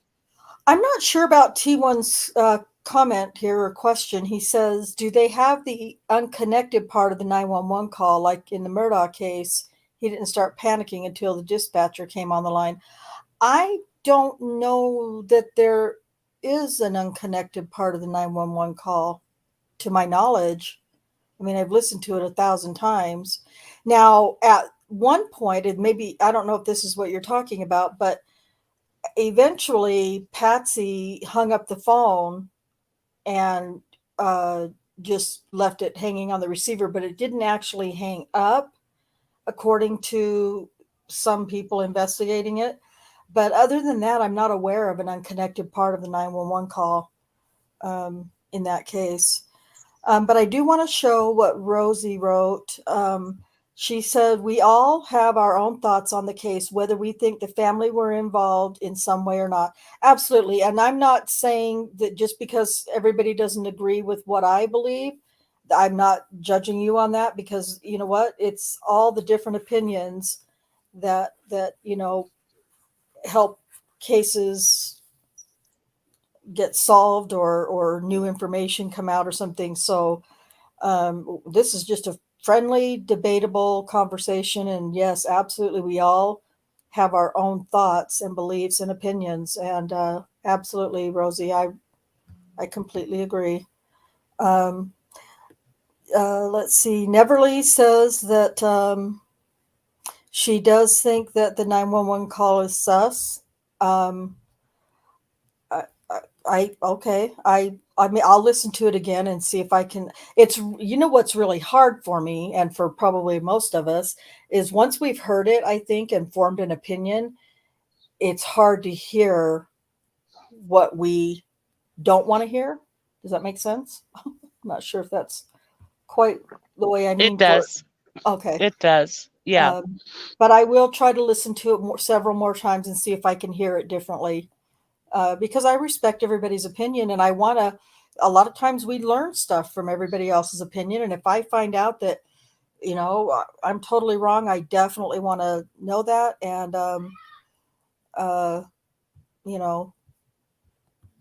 apologize or admit that. When I'm wrong, I say I'm wrong. Says baby's dad. And Rosie says the 911 call reminds me of Michael Peterson's call. Suspicious. Oh, contaminated. There you go. Thank you, Dark. That's the word I was looking for. Contaminated the crime scene. Yeah, the staircase case so was bad. Yeah, I'm still not sure how I feel about that case, and so I'll leave my opinions.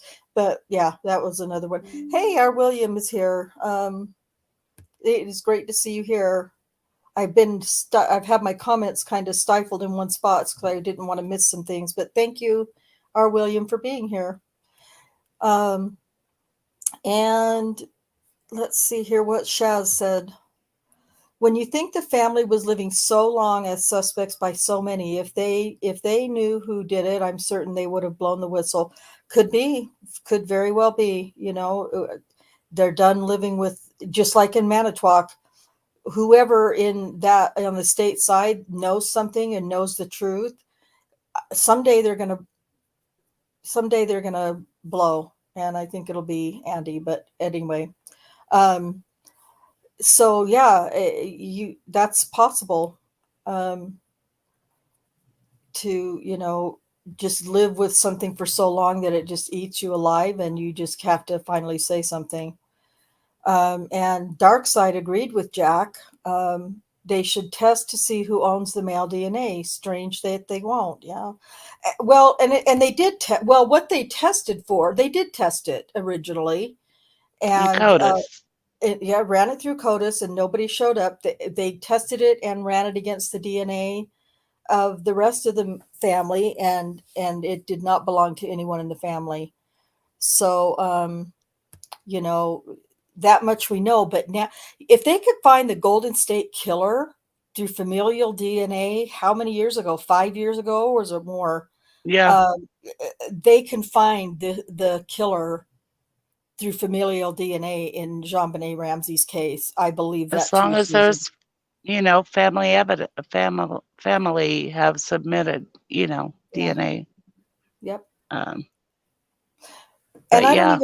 don't even know how that works, because I have a stepsister who found us through DNA through our dad, my stepdad.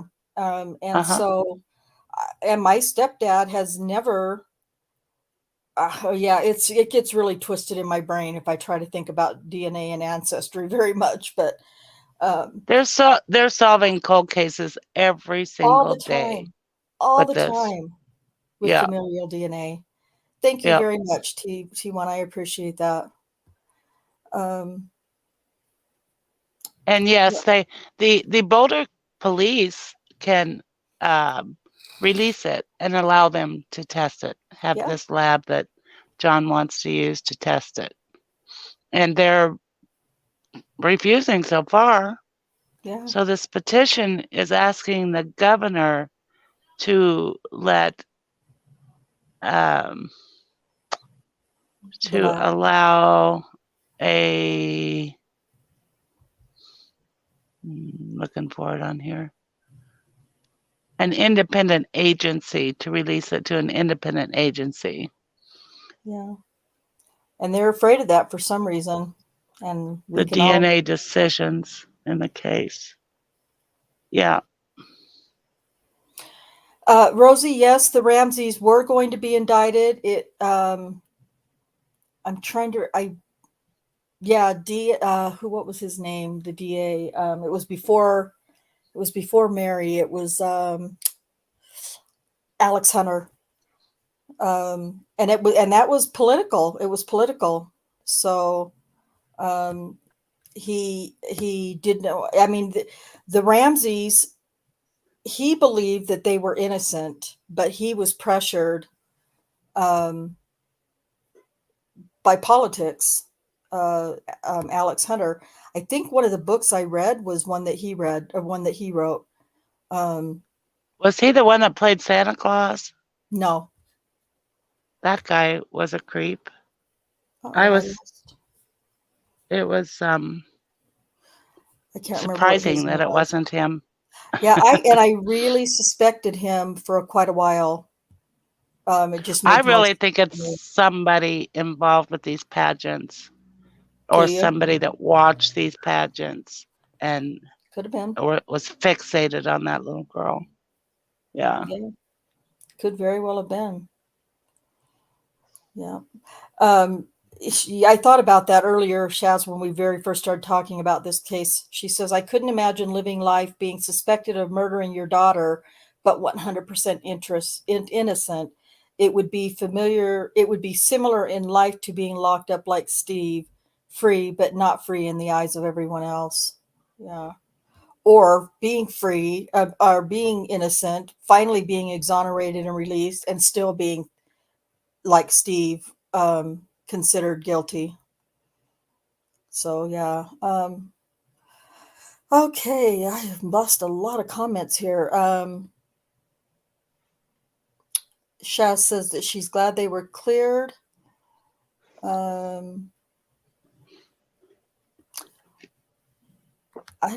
They might be talking about That's why case in chat. I don't know. I don't know how people can still suspect John or her brother with them being cleared with the DNA. What?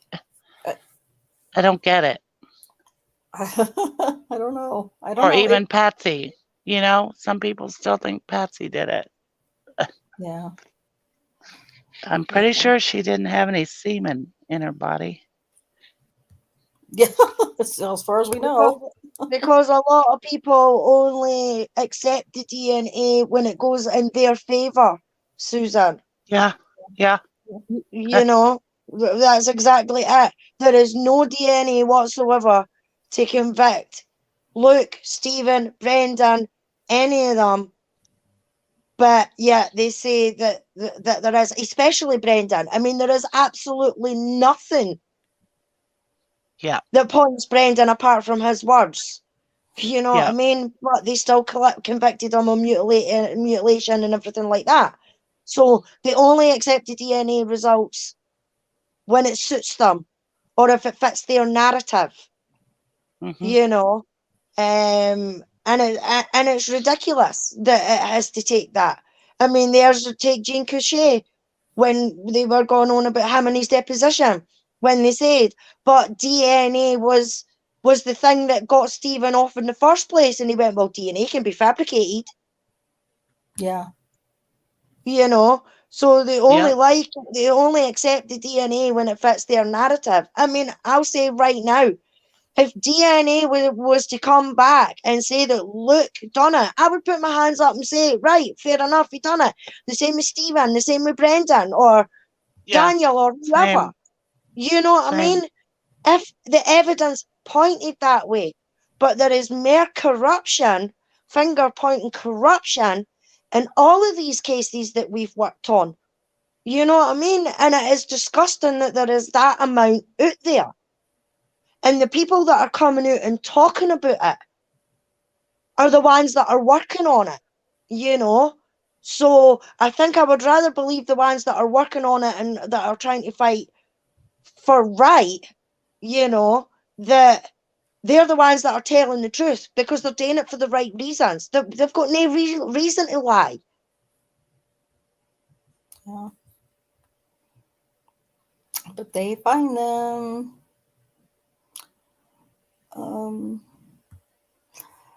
TTM Fangirl is here. Our William is here. I think I said hi to our William. If I did, hi again. TTM Hey, Fangirl is here. neighbor TTM Fangirl. She's my neighbor. I just saw in her whole sentence there, I just saw the word Moab, and I live in Utah, so I'm familiar with Moab, and so it caught my attention. But she says, did I hear movement in the Moab two lady campers case today?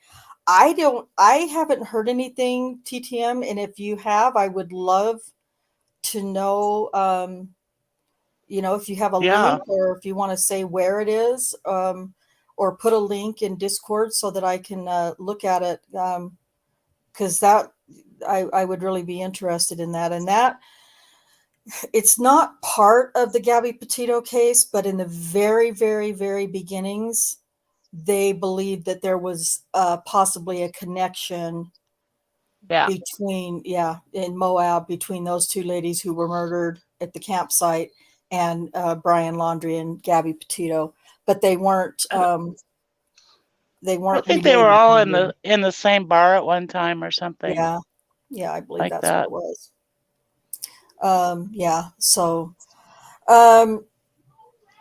So yeah, TTM Fangirl, if you have any information about where that was, where you thought you saw that, I would love to read about it, because I am curious. Alice, is that you snorting? I can't make out that. No, I was smoking. Alice. No, I mean your emoji. Oh, right. No, that's me fuming. I'm raging. Fuming. I am actually raging. Snorting. Yeah. Okay, that's what I thought. And Alice and William, as usual, are having a disagreement in chat, and that's completely fine. I know that you both have different opinions on the case, but I know that you both are good buddies too. So, and I love that. I love that you can both have complete different opinions about it and still be friends. That's the way it should always be. So you guys are welcome to carry on and debate away. It would maybe be different if we were face to face, Rhonda. I'd be telling them to get stripped to the waist and fight like a man. You'd be down at the pub having a couple of pints and saying no, and you'd been saying, hey, look here, and he'd be saying no, you look over here. Yeah. I think it might be a little louder than that. Those were some shots fired right there. well, maybe a little there, Sister Susan. Maybe just a touch. Yeah. Maybe, yeah. TTM Fangirl says, I saw it on the Grizzly True Crime channel today, but only caught a few minutes. I'm not familiar with Grizzly. I'll have to check it out. It's something I can find on YouTube? Yeah, Rhonda. Yeah, she's a young lass. Grizzly True Crime. She covered Gabby Petito. She does quite a lot of true crime, and she was really, really good with the Gabby Petito case and everything like that. I caught a couple of hers when she was doing Gabby Petito, and she was really good. She doesn't. She doesn't follow all the hype. She waits until she's got facts and things like that she can pull up. Okay, cool. All right, that's good to know. I'll have to check it out. Welcome, Catnip. I'm so happy to have you here. you know, when you're running on, well, we're only heading on 2 hours right now, but the last one was going on 4 hours. So I wouldn't say you're late. I'd say you're right on time. T1 says, wait, strip down to the waist. Oops, my bad. Yeah, no, that was exactly it. Stripped down to the waist and fight like a man. It's a thing us Scots do when we get into arguments or disagreements, not necessarily arguments, but disagreements. Somebody at some point will be like, right, that's it, out the back, stripped to the waist and fight like a man. That's funny. Cool. Hey, Cool. Rhonda, you started talking about, and we hadn't covered it yet, the Daybell case. Yes. Well, yeah, let's now I have, and now that Catnet's here too, no pressure, but I know that she had links that she was going to help with if she can, and if she can't, that's fine too. I did find one that I put in the description, and I it might have been Case last night that was recommending, and it was a great idea. So shout out to Case 10 for this suggestion last night. But to check out East Idaho News, because Nate Eaton on East Idaho News has covered the Daybell Vallow case from very beginning to this very second. So I found I don't even know how I Googled it, but anyway, I put in the description.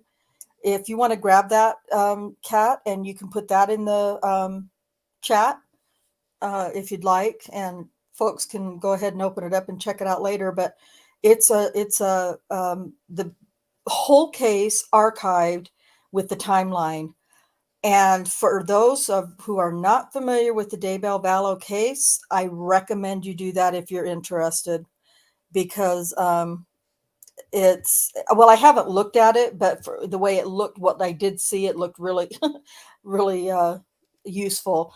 Case says, I'm full of great ideas. Okay, I'll get back to work. Carry on. You are great, full of great ideas. I appreciate that. Do you know when those trials are supposed to happen? I don't, and I had asked one of my mods yesterday if they could maybe find out when that trial was scheduled. From what I understand, there was a trial date set. And so I don't know if I don't know if it was for sure set, and it happened, I think, just sometime before Christmas that they were in court, because I started listening to it and then I got pissed off, and I don't know why, but I got pissed off because I was watching it on YouTube, the live stream, but they don't live stream it because there's no cameras allowed in the courtroom now. I was like so annoyed, but I was listening to it and I just was too distracted. I mean, if you're not showing me pictures or video of what I'm listening to, I'm probably not going to be able to handle it. Cherie says April 3rd is the latest. Yeah, that's what I just saw. Now, okay, are they not being tried separately or together or what? I don't. From the last that I read, the cases were not being severed, which I have opinions about. Definite opinions about, but it's like T1 said earlier, it's a double-edged sword. What I want to do, if it's possible, and I know that Cherie could really, really help me out on this, because I know that she's really followed this a lot closer than I have, but I will try to nutshell this case, because I know Jack doesn't know anything about it, if I'm not mistaken, and has been curious. It's really the Daybell case. I don't. I'm not totally unfamiliar, but I'm not very literate on it. I will try. Me too. I've heard of it, but I don't know the complete story. It's so hard to tell the complete story, but I'm going to do my very best, because I don't want to share my files with you. You don't want to see my files, do you? What is this called? anyway, so what has happened is, I think it was in 2000, I'm going to get the year wrong. I think it was 2019 or 2019. The children of Lori Vallow came up missing, her two youngest children. Tylee Ryan was 16 or 17 years old. I think she was 16 at the time. And the little boy, JJ Vallow, was 9, I believe, at the time. In September, the grandparents of JJ started getting concerned because they hadn't heard from him in a very long time, and they had a very close relationship with him, and Tylee for that matter, even though it wasn't Tylee's grandparents. They were very, very close. And the children came up missing. Well, nobody had heard from them or seen them or anything in quite some time. And so it is so complicated, Shaz. It's almost harder to explain than Daniel's case, if you can believe that. Didn't the school alert someone? Well, that's possible JJ? that the school alerted somebody, but also the grandparents of JJ started calling around and trying to find out, hey, where's JJ? We haven't heard. And eventually the police get called in to do a welfare check, and they don't find him. And, he's staying with this.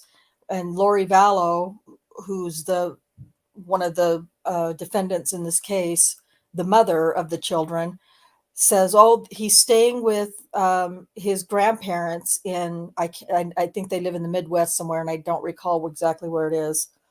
They live somewhere in the Midwest, and he's staying with them. And the police said, well, that's who, they're calling to find out where he is, because I don't remember. It's so ugh. Anyway, then she ends up telling the police, but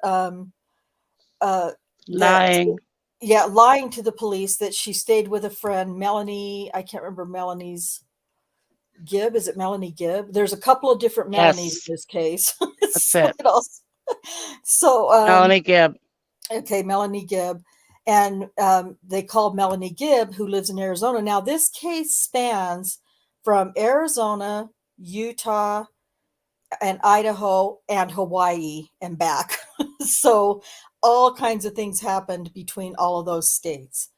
And so the kids Lori, the mother of the kids, lies to the police. He's staying with my friend Melanie in Arizona, and he's fine. And, well, wasn't he supposed to start school? And, all that. And then they find out, Melanie calls her friend calls her and says, why did you lie to the police? Why did you tell them that he was staying with me? So then the friend starts becoming suspicious of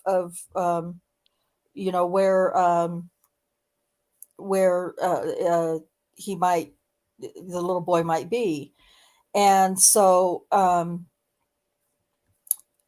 it just, then the kids are still not seen. They don't produce the children.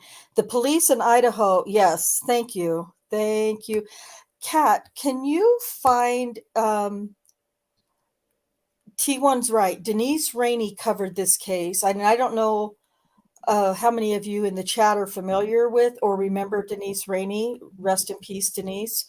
But she covered this case extremely closely and very diligently. Kat, if you're able to find Denise's YouTube channel, can you please link it so that people can go and listen to what she was able to do before she passed away? Did the husband die before the kids disappeared or after? Which husband? Lori's. Lori's husband, Charles Vallow? Yes. Charles, yeah. Yes, he was shot and killed. Yeah, he was shot and killed, in using my air quotes, in self-defense by Lori's brother, Alex Cox.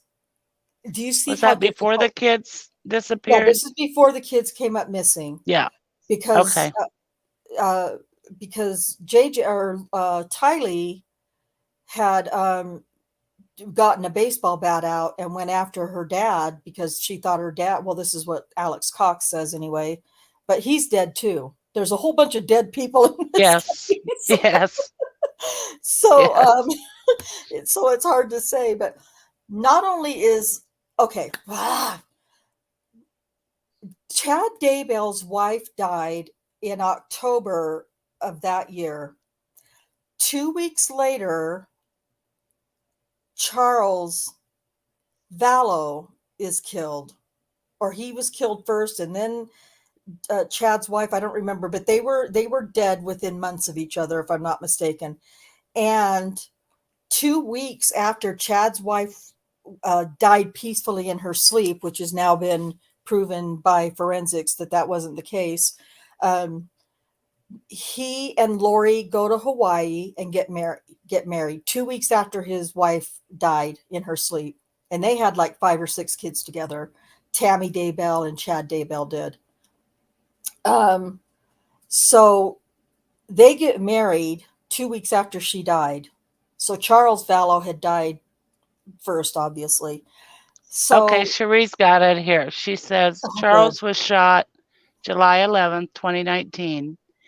And Chad's wife was 10 October 19 of 19. So about 4 months apart. 4 months. Okay. Yeah. Or 3 months. Yeah. I knew it was a few months apart. And then just 2 weeks later, after Chad's wife, Tammy, died peacefully in her sleep. She was 36 or 38 years old. Tammy Daybell was, and she died of natural causes was the autopsy. Are you doing air quotes? Yeah. Yes. Yes. Air quotes. Thank you, Susan. And then Lori's brother died in December 14th of 2019. So all 3 of them died in 2019. Yeah. Chad Cox did? I mean, Alex. not Chad. Alex Cox? Yeah. Oh, okay. And they married on November 5th of 19. And his wife died October 19th, and they married November 5th. Oh my God. Yeah. That's so crazy. It's so, Cherie, you really should jump in here and just kind of tell it, because it's so hard to know where to start. But anyway, Chad Daybell and Lori Vallow were LDS, Latter-day Saints, Mormons, and a spinoff, really. Yeah. Then they left the Mormon church, the Latter-day Saint church, and started their own. And I know Cherie will know the name. Susan, you may even know the name. I don't, but Daybell was all about it before, he even met Lori. Daybell was he was already out. He was already away from LDS and started his own thing. And then Lori started following him. Yes. And it literally, it's a cult. The church that they belong to during this whole fiasco is literally classified as a cult. And so I'm trying to figure out how come I can't. They believe they're the chosen, Yeah, the chosen. And 2 Julys ago, I think it was going to be on July 20th, they were the 144,000 pure saints were going to be taken to heaven, and the rest of us were going to be annihilated. So apparently that didn't happen. But with Tammy and Chad as their leaders. And Chad and almighty great Lori, ones. Chad and Lori. Chad and Lori, yeah. So, oh my God, it's so hard. It's so hard to discuss. I mean, there's zombies in this damn thing, for God's sake. They have, and there's levels of evilness or levels of goodness in this cult. Who is And that? Lori's children were, Lori said first that I believe it was Tylee, that she discovered Tylee's a zombie. She has to die. She has to die. She's a zombie now. She has to die. Right. And Bye. I'll come back later when there's no zombie talk. oh, well, we're not going to talk Oh. about it in detail. There's not going to be in detail. But anyway, so Tylee was the first of the children, of the two children that was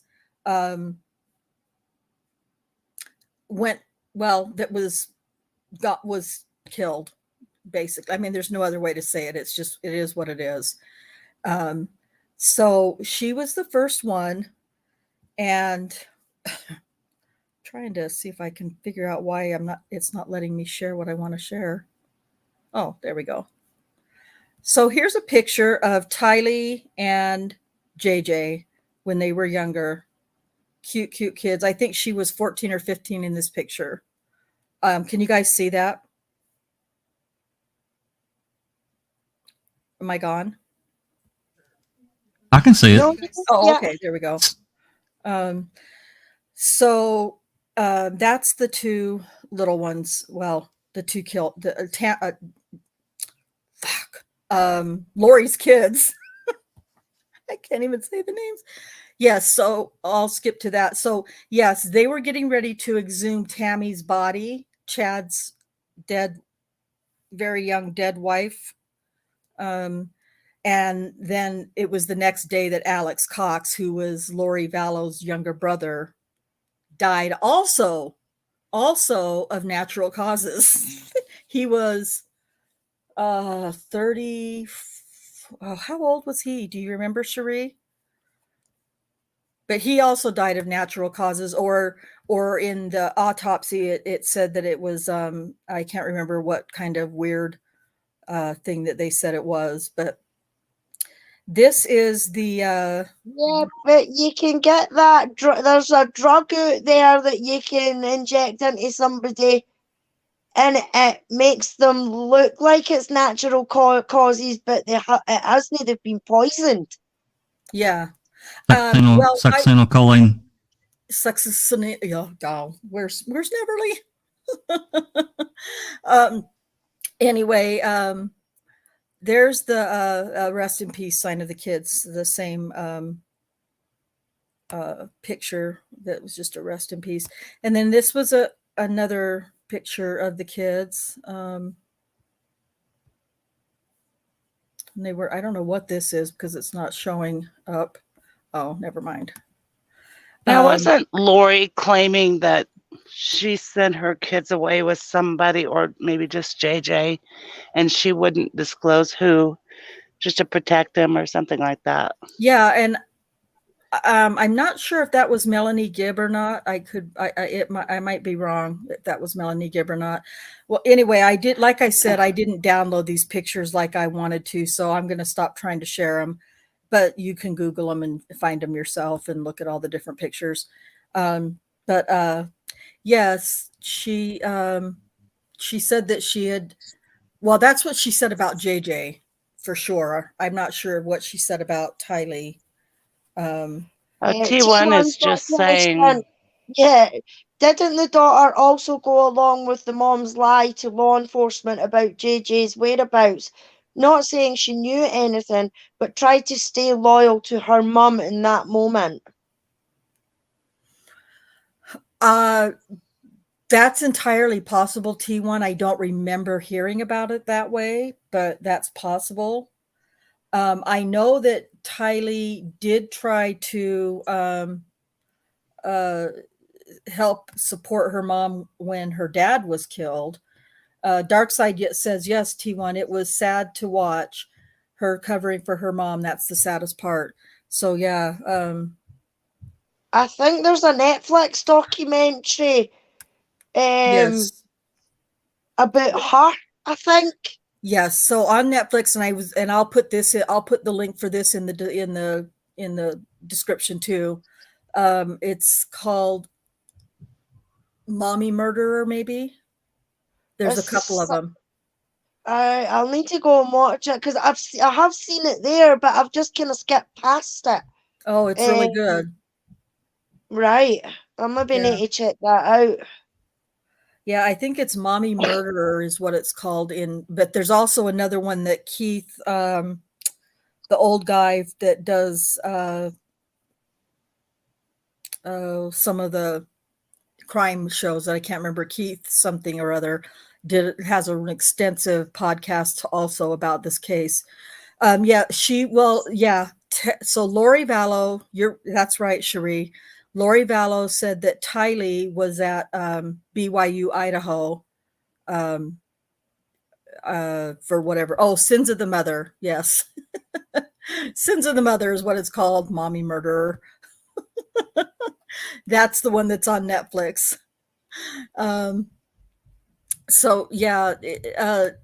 Tylee tried very hard to stay loyal to her mom when it came to the morning that her dad was killed, practically in front of her.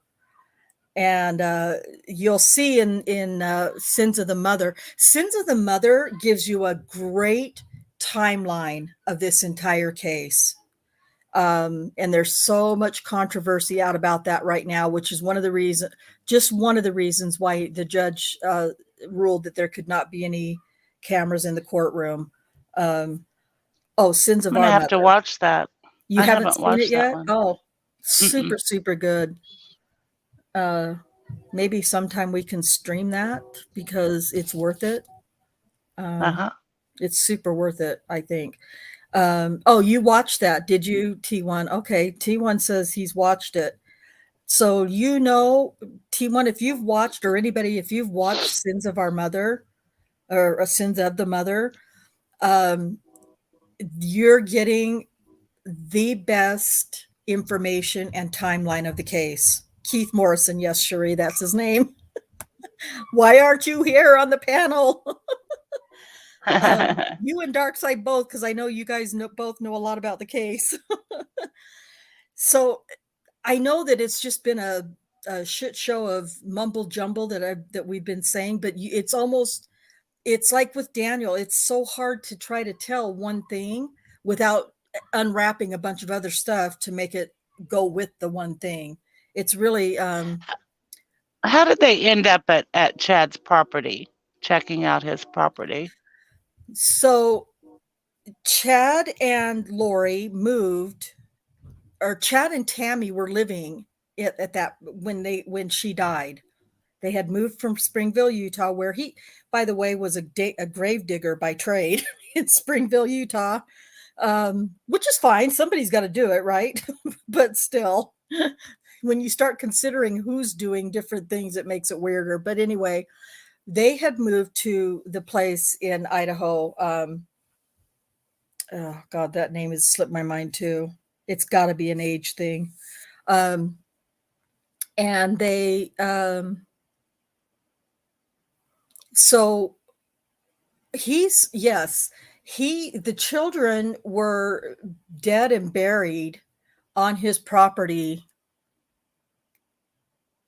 God, were they dead and buried before, Cherie, before they got married? Because he was sending text messages to Tammy, his wife Tammy, before she died, about having been out there at the pet cemetery, and she was gone somewhere to a conference or something. Tammy was, or out at the store or whatever she was doing, and he's sending her text messages about just like random text messages that are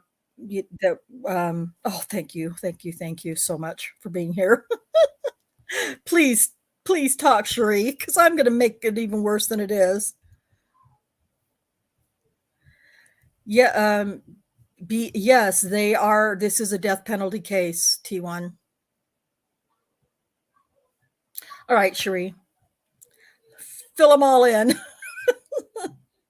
Rexburg, yes, I know all these places, but so in Rexburg is where they're I know all these places, but so in Rexburg is where they're. You have to mute your YouTube because I only want to hear my voice once. so in Rexburg is where you have to mute your YouTube because I don't want to hear my voice. Oh, that's right. I got it mixed up. I had the wrong thing turned down. Oh, a raccoon, Dark Side. It was a raccoon. Okay. Hey, Cherie. Hi. How's everybody? We're good. Hi, Cherie. Without Hi. Susan, I'm completely jacking this case up. She's helping and T1's helping and you're helping, but talk to us. What was the question now? Which the children? There's all kinds of questions. Well, they start with their marriage in Hawaii, maybe. Yeah, start well, there. They got married in November of 2019. Like she said, a couple weeks after Tammy died, and but the children were buried. Tylee died, I think it was September 9th, and she was buried either that day or the next day, I can't remember. And then JJ died September 22nd or 23rd and was buried the 23rd, I think. They found him because Alex, brilliant one, had his phone on him, and they just had to follow his phone. The locator on the phone. Pings. Yeah, there you go. So That's awesome. Yeah. That's awesome. Technology to the rescue there. Yeah. I remember that day when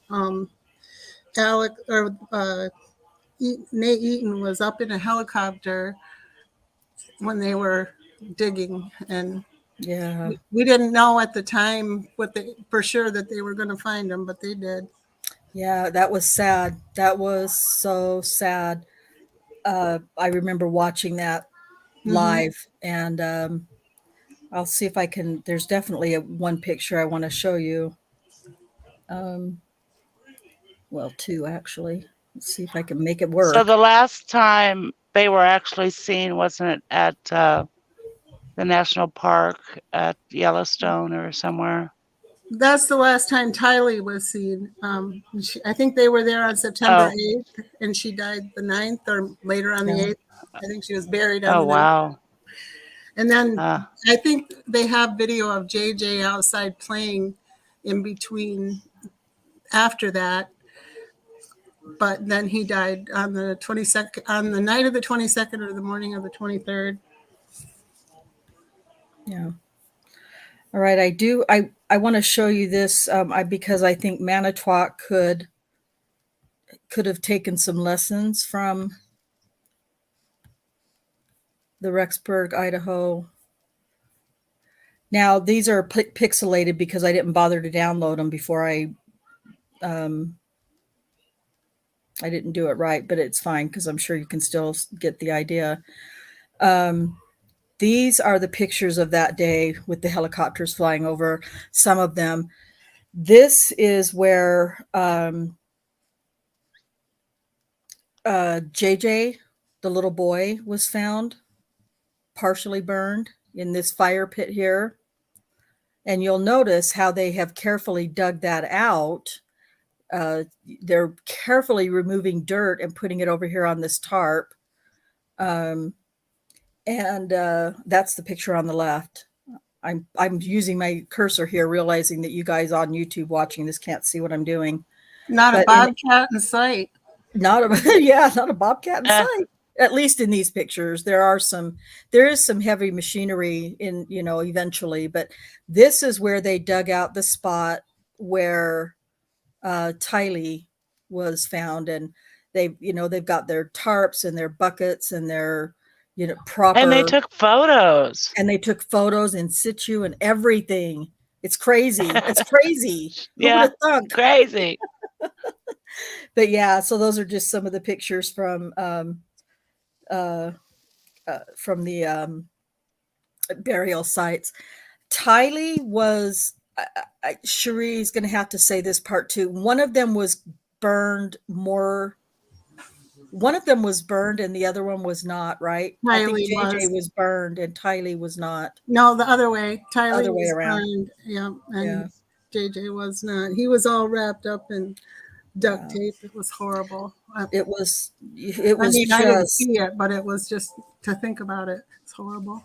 yeah, I agree. It was just, the news reports of that, and I would imagine you may see some if you follow that link about the that I put in the description. You may be able to see some of that video. I don't know if they've got video of it or not, but T1, yes, he said, "Where's the Bobcat, amateurs?" And then he says, "A steady flyover shot, go figure." Yeah, we know, I know. And as I was watching it, as tragic as it was watching it, I was thinking, wow, so crime scene investigators do know how to gather forensics of a crime scene. But they do have, so they've exhumed Tammy's body, Chad's wife, his first wife. They exhumed her body, and as far as I know, the results, they have information that she did not die of natural causes. To my knowledge, they haven't released exactly how she died, as far as I haven't heard that. Yeah, No. so that's being kept in. You know what? That makes sense. They're going to save that for trial. But we know that the children were killed because they were both zombies. Yes, because they were both zombies. And that's their excuse anyway. That's what Lori said. And just now Chad or Charles was killed because he attacked, air quotes, he attacked Alex Cox, Lori's brother. Suffice it to say that at the end of it all, Alex Cox was used. He was used to do the actual killing of these children, and of Charles. That's what Alex's role was in this. And he married somebody called Zulema. You're right, Zulema. He married her because Chad and Lori told her that she had to get married. She had to be married to be able to be a part of this 144,000 to be exalted to heaven on July 20th of that year, or 12th.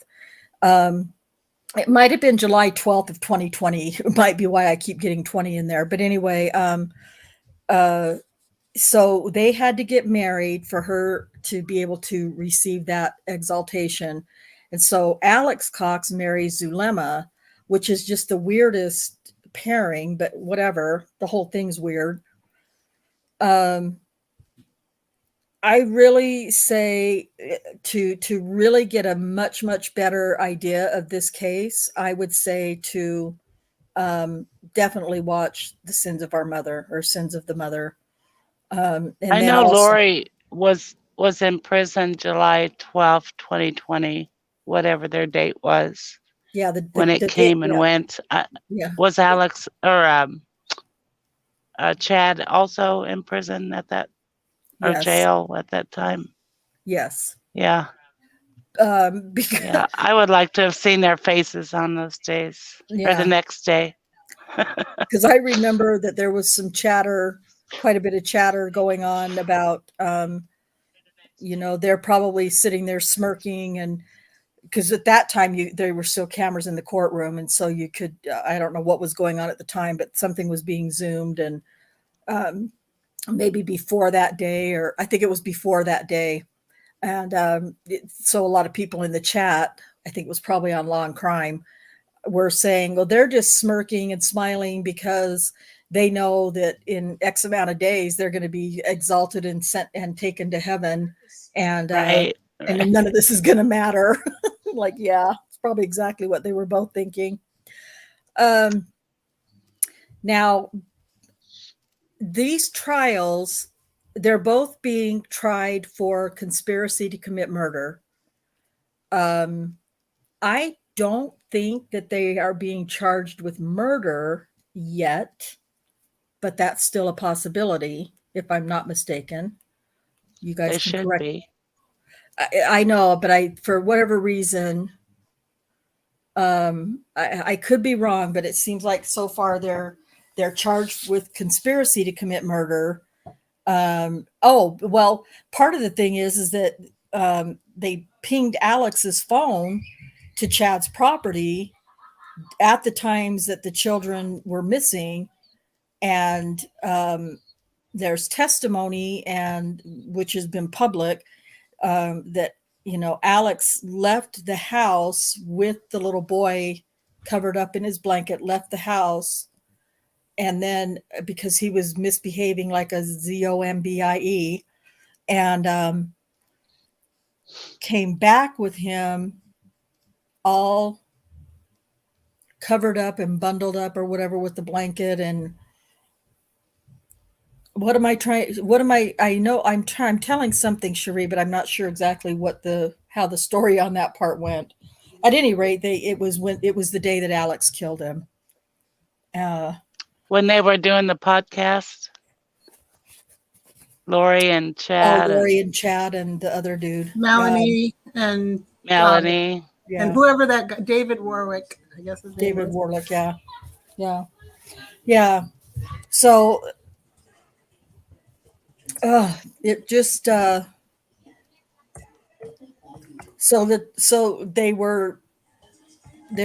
judge has ordered that the trials would be joined, and that now Chad is asking for, and here's what I really want to talk about. We've been 30 minutes talking, and I haven't even said what I wanted to say.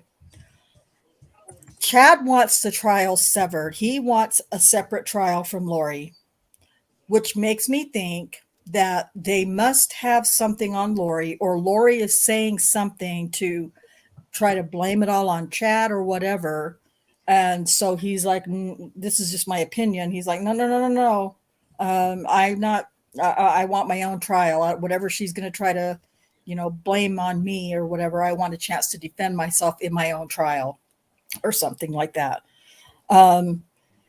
So I believe that it has, I think Cherie told us earlier that was denied. Now, and then they dug up his wife. Wait, what? And they exhumed her body. Yeah.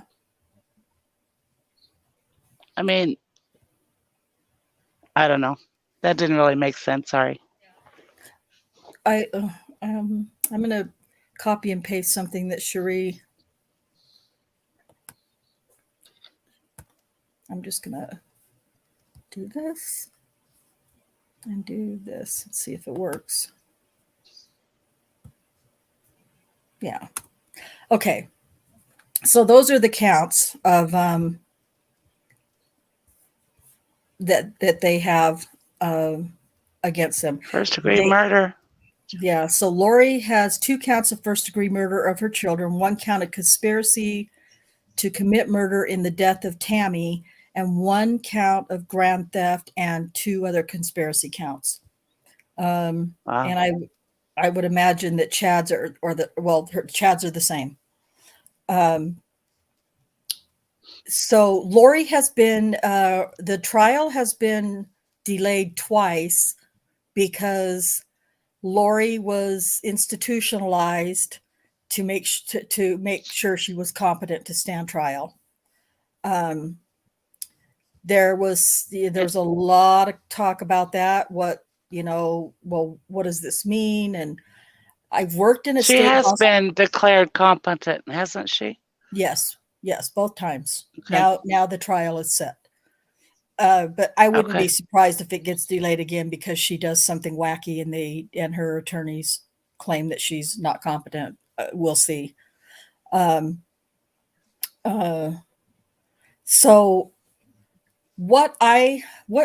here's my thoughts about the joint trial.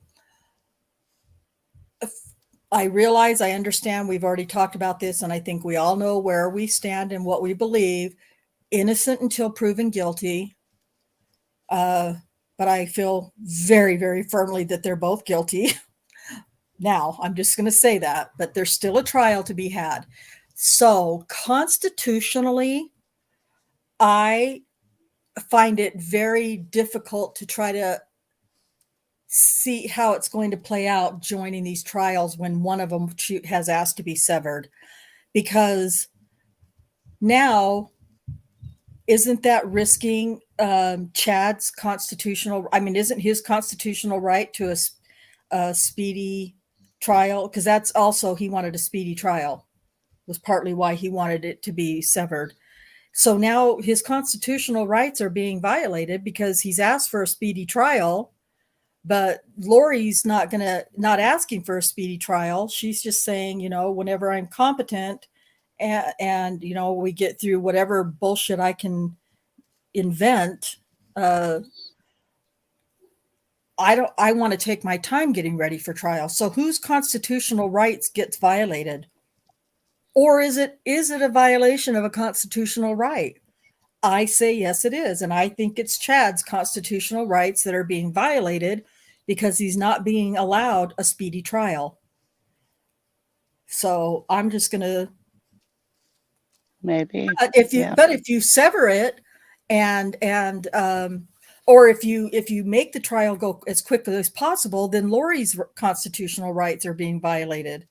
So I've thrown that out there, and I'll just let you guys discuss what, if anything, you think needs to be discussed about that, because I think it's an issue.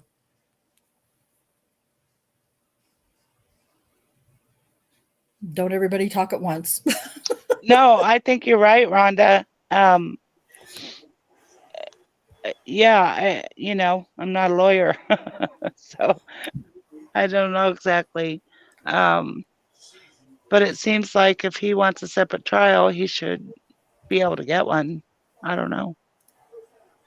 Right. I don't know how they decide that. Yeah, I don't either. Well, it's been decided, and his constitutional right was violated. So, Cherie? I don't know the answers to all this, but I don't see how it can be fair to try them together. I don't know. It's hard because then if you do them one after the other, then the second one, I don't know, the witnesses might learn from their first one and, you know, do a better job in the second one. It's just a mess. I don't know what the answer is. Yeah. Yeah, Did you read Shaz, what he said? Yeah, I'm not saying you're wrong, but that's not how I remember it. Shaz said, no, Chad didn't want a speedy trial. It's Lori asked for a speedy trial. Lori twice has been institutionalized but found competent. The second time in about a week, it was 8 to 9 months. I thought it was Chad that wanted the speedy trial, but I could be wrong. Either way, one of their constitutional rights has been violated. And yes, I see your point, Rhonda. I do see your point. And everybody's entitled to that. But they did it together. Exactly the same thing they did together. And like Cherie said, if they do it as a separate trial,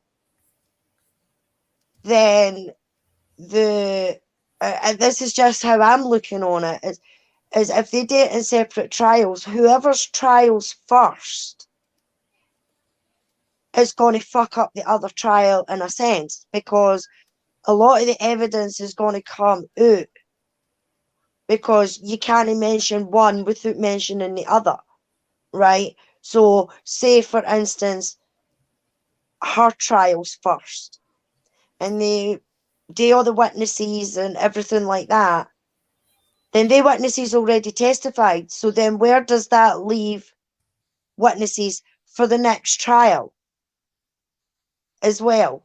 You know, whereas you could use the same witnesses, you know, it's going to be a different jury.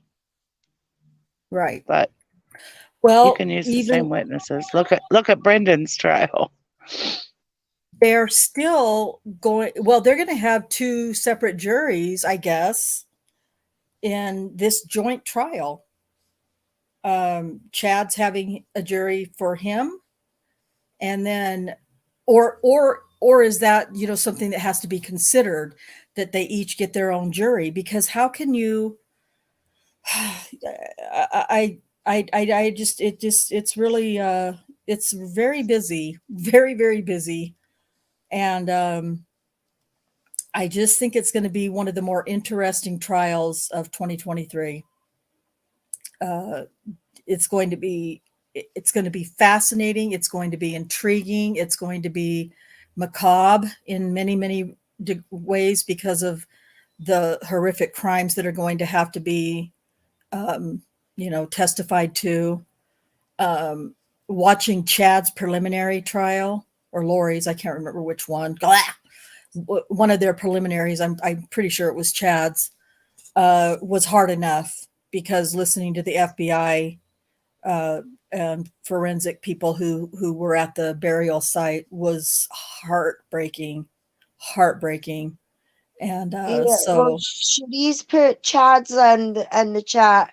His is first degree murder in the death of the children, first degree murder in the death of Tammy, insurance fraud as he got over $400,000 as beneficiary of Tammy's policy, conspiracy to commit murder in the death of Tammy and of the children. yeah. And see, I don't think that Lori doesn't have that insurance fraud in hers.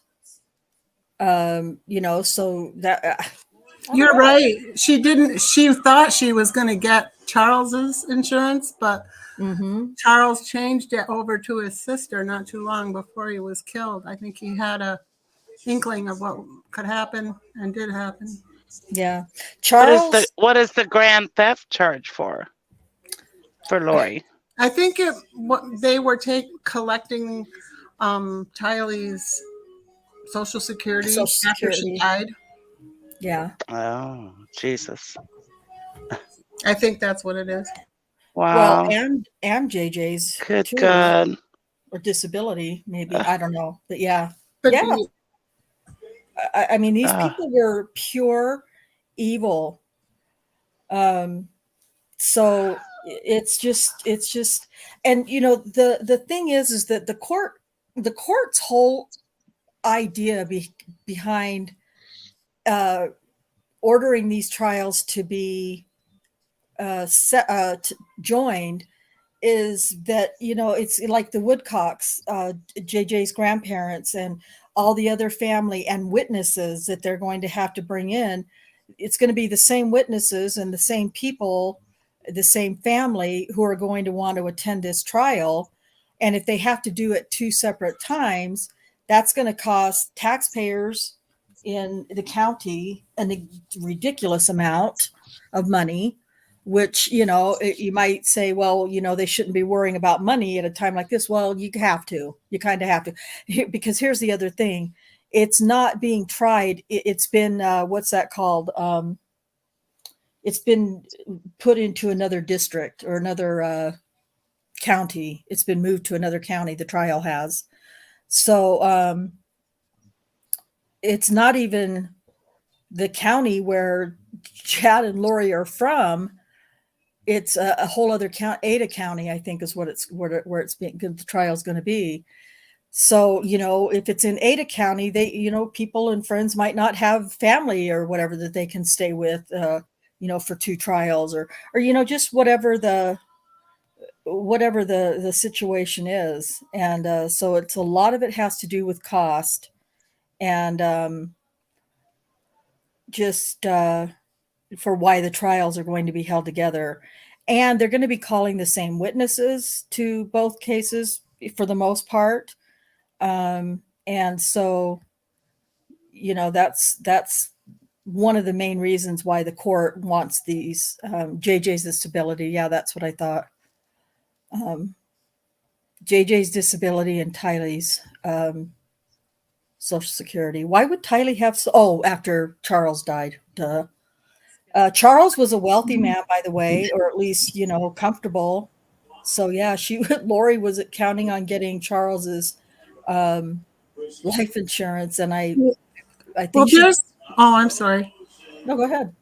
There's another, I think it was a murder. It's another one of those natural causes deaths, allegedly, but Tylee's real father, Joe Ryan, yeah, was killed. I think it was in 2018, or he died in 2018, and we think Alex had something to do with that as well. And that's where Tylee was getting the money from the Social Security, because her father had. That's right.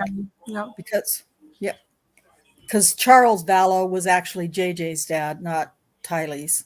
Well, kind of, sort of. Kind of, sort of. Yeah. Linda said hello. Huh? What's that, Jack?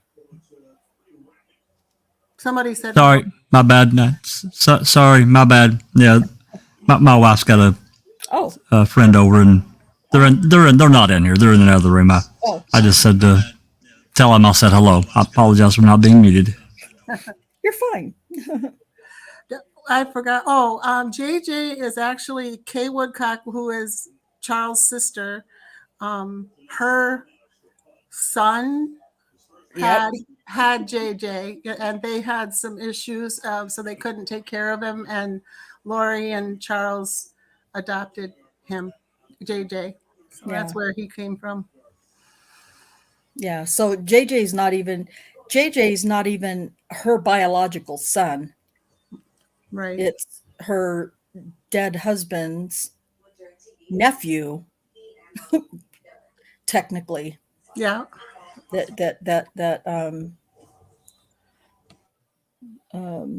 Yeah, it just, Shaz, I agree. Everything has been kept so secret. Judge trying not to let the public know anything. Lori and Chad, in my opinion, are equally guilty. I agree with that. And that's to your point about trying to not let the public know anything. A lot of that has to do with the judge, why the judge ordered no cameras in the courtroom. Now, there's been cameras in the courtroom from the very beginning of this whole case until this last two hearings. Some of it has to do with because there was a big, like almost 2-hour long hearing several months ago when this was decided, because there was so much public information and public knowledge, like the Netflix documentary had already come out, and everybody was railing on Netflix for why did Netflix do this? But Keith Morrison has been covering this, and he's done his own. Cherie, do you remember what his was something about Mommy Dearest or Mommy Murderer or something, wasn't it? Keith Morrison's Doomsday Mom or something like that. I'd have to Doomsday Mom, Doomsday Mommy, Doomsday Mother, something like that. Yeah. And he did Keith Morrison did a documentary a couple of years ago. Plus he has a podcast dedicated to this case. So, but everybody was, jumping in on Netflix, and why did Netflix release this documentary before the trial? And they're, that's tainting the jury pool and blah, blah, blah. No, the jury pool is tainted years ago, like a long time ago. So, but that was one of the reasons too, that the judge decided that he didn't want any cameras in the courtroom. And another one was, the reason, and it was Lori who asked for no cameras in the courtroom, believe it or not, or her attorneys, because every time they would have a hearing and the cameras were allowed in the courtroom, the cameras were always focused on Lori, which, by the way, in my opinion, Lori loved, because she loves attention. But they felt like Doomsday Mom. That's what it was. Thank you, Cherie, by Keith Morrison. But her attorneys felt like she was, too much attention was being put on her and nobody else in the courtroom. So there was a lot of different ways discussed during this hearing about how they could have cameras in the courtroom and just not show Lori or Chad, and all these things. And so but I don't know. It's just because I want to see the trial that it bothers me so much. But I just feel like there were other ways that they could have, whoever was going to televise the trial, whether it was going to be court TV or Law and Crime or whoever else, there could have been things put in place so that they were legally bound to not show Chad or Lori, but that's not what the judge ruled, so we don't get to see anything. No even showing Chad or Laurie, but have the camera set so that it shows both of them at the same time, at the same angle. You know what I mean? Yeah, If side they by were side. if they were focusing on her or whatever in it before when they've done trials or whatever, then that's no right. They shouldn't have just been focusing on her. The camera should have been positioned in a position, because if they're going to be tried together, they're possibly going to be sitting at the same table or in the vicinity of each other. So have the camera at an angle where it is on the both of them at the same time for the same length of time. You know what I mean? Them and their lawyers, like a distance, like a Ken Kratz shot. You know what I mean? To the corner or something like that. They could have done something like that. Because we know how people report on things. So we know that maybe what's going to come out of there might not be totally accurate, if you see what I mean, because we've seen how they reported on Johnny's case. Right. So even though that was televised, yeah, they still twisted it to her narrative and everything like that. She's sitting there with a sore face, he's sitting there laughing, yada yada yada. So maybe it's a good thing that the camera's only going to be there, because there isn't going to be all that confusion. But then can we actually trust what's going to come out of it as well without a camera being there? So it's a catch-22 in a sense, I think. Yeah, it really kind of is. Yeah. Shaz says judge was contemplating banning audio too. Yes, I know. I was freak out about that too. And then so many wanted info. Judge was holding back illegally. So many wanted info that the judge was holding back illegally. Sorry, I'm not reading that correctly. He finally released info only after a woman writing a book on the case, who is also a lawyer, challenged him. And I think her name is Lori Hallowell. I'm actually a part of her website, but I never really look at it because it's Hellas.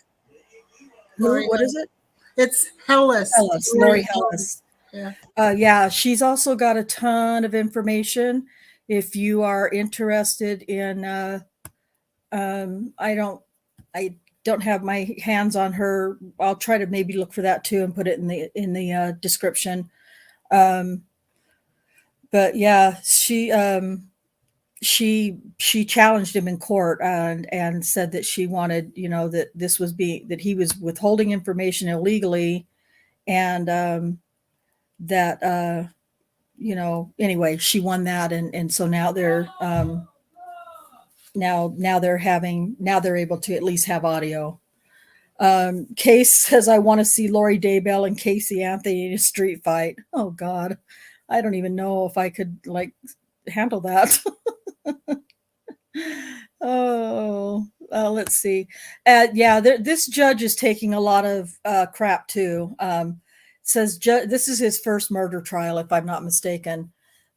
She says judge finally realized what he was holding back was illegal. Seems he is loving having a power trip. I remember everyone in the media and lawyers being super angry about this whole case being blocked. Yeah, and I don't know Lori Hellas. When you go to her website, you'll be able to. She's also got a new podcast she started about probably about 8 or 10 weeks ago. I'll try to find that too and put it in the description, because she's got a lot of knowledge about this case. She's actually a family member, is it of Lori's? A distant family member, Cherie? No, she's not a family member. She's just very interested in the case, and she was a defense attorney for many years. And she actually moved. She lived in Arizona. She moved to Idaho for this case because she's writing a book about it. Yeah. Yeah. So she's got a lot of information. I know what I'm thinking of somebody else that is related to Lori, just like a distant cousin or step or marriage, something or other. But it's not Lori Hellis. It's somebody else I'm thinking of, but I can't remember her name. So, are you thinking of Annie Cushing? Maybe she has. Annie Cushing. Yes, Annie Cushing. Joe Ryan's sister. Yeah. Tylee's dad. Tylee's dad. She has a YouTube called A Murderous Heart, and she goes really deep on the case. Yeah. So I would recommend that one. Yeah, that's also another good one.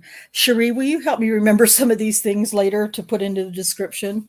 Well, I'll put them in tomorrow, but otherwise I'm going to forget. But these are all really great links that we can put in for people to use. T1 said, now this is going to bring up another subject that we can, maybe if you want, we can kind of wrap this case up with. But T1 says, the only way I will agree with no cameras in the courtroom is if Darrell Brooks is a defense lawyer. Me too. I don't want audio. I don't want video. I don't want nothing. Just read me. Just give me the news at the end of the day.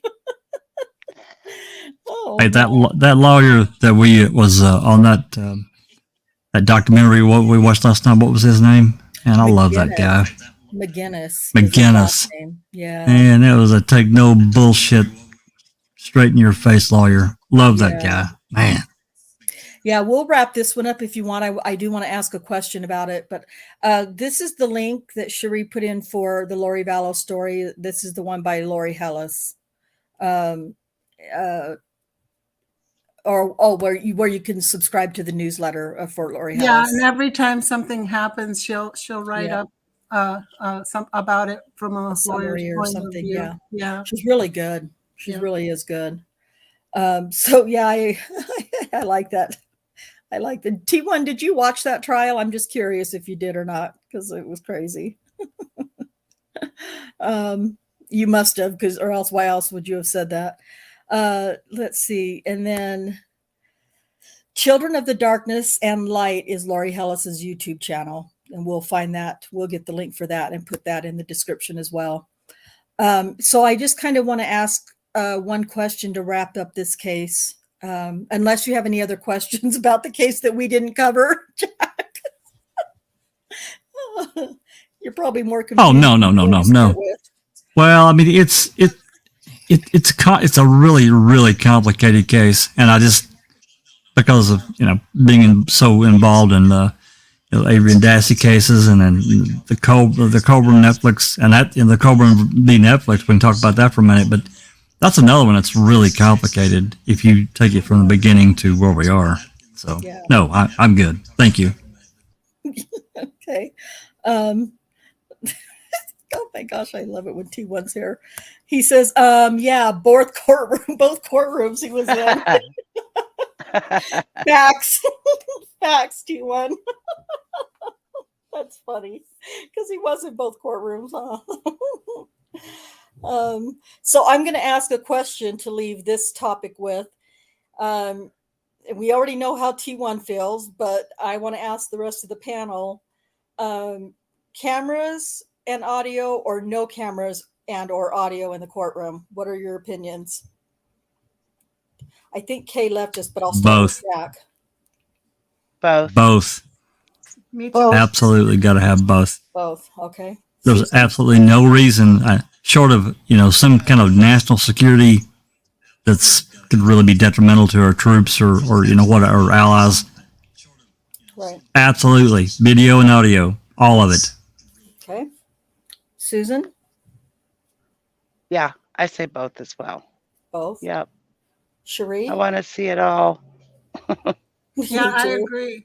Especially, in any case, really, but this case, because there are people like the Woodcocks, Kay and Larry live in Louisiana, and And this is going to be a long trial, I believe. And yeah, it's for a lot of people. They don't have 3 months. There are months they can take off to go stay in Idaho. You know, right. So, Yeah. So it's the state of Idaho that is charging them? Yes. and I believe there may be charges waiting in Arizona too after this. Yes, because of, well, Charges. Yep. not the least of which could be Jason. Is it Jason Ryan? What's his name? Joe Ryan. Joe Ryan. Yeah. Mm-hmm. His murder. So There's yeah. no charges in that one yet, but there should be, in my opinion. Yeah, I agree. Really quick, I just want to say T1's talking about Daryl Brooks here. He says he loved his Fort defense. If you watch the trial, you know what that means. Yeah.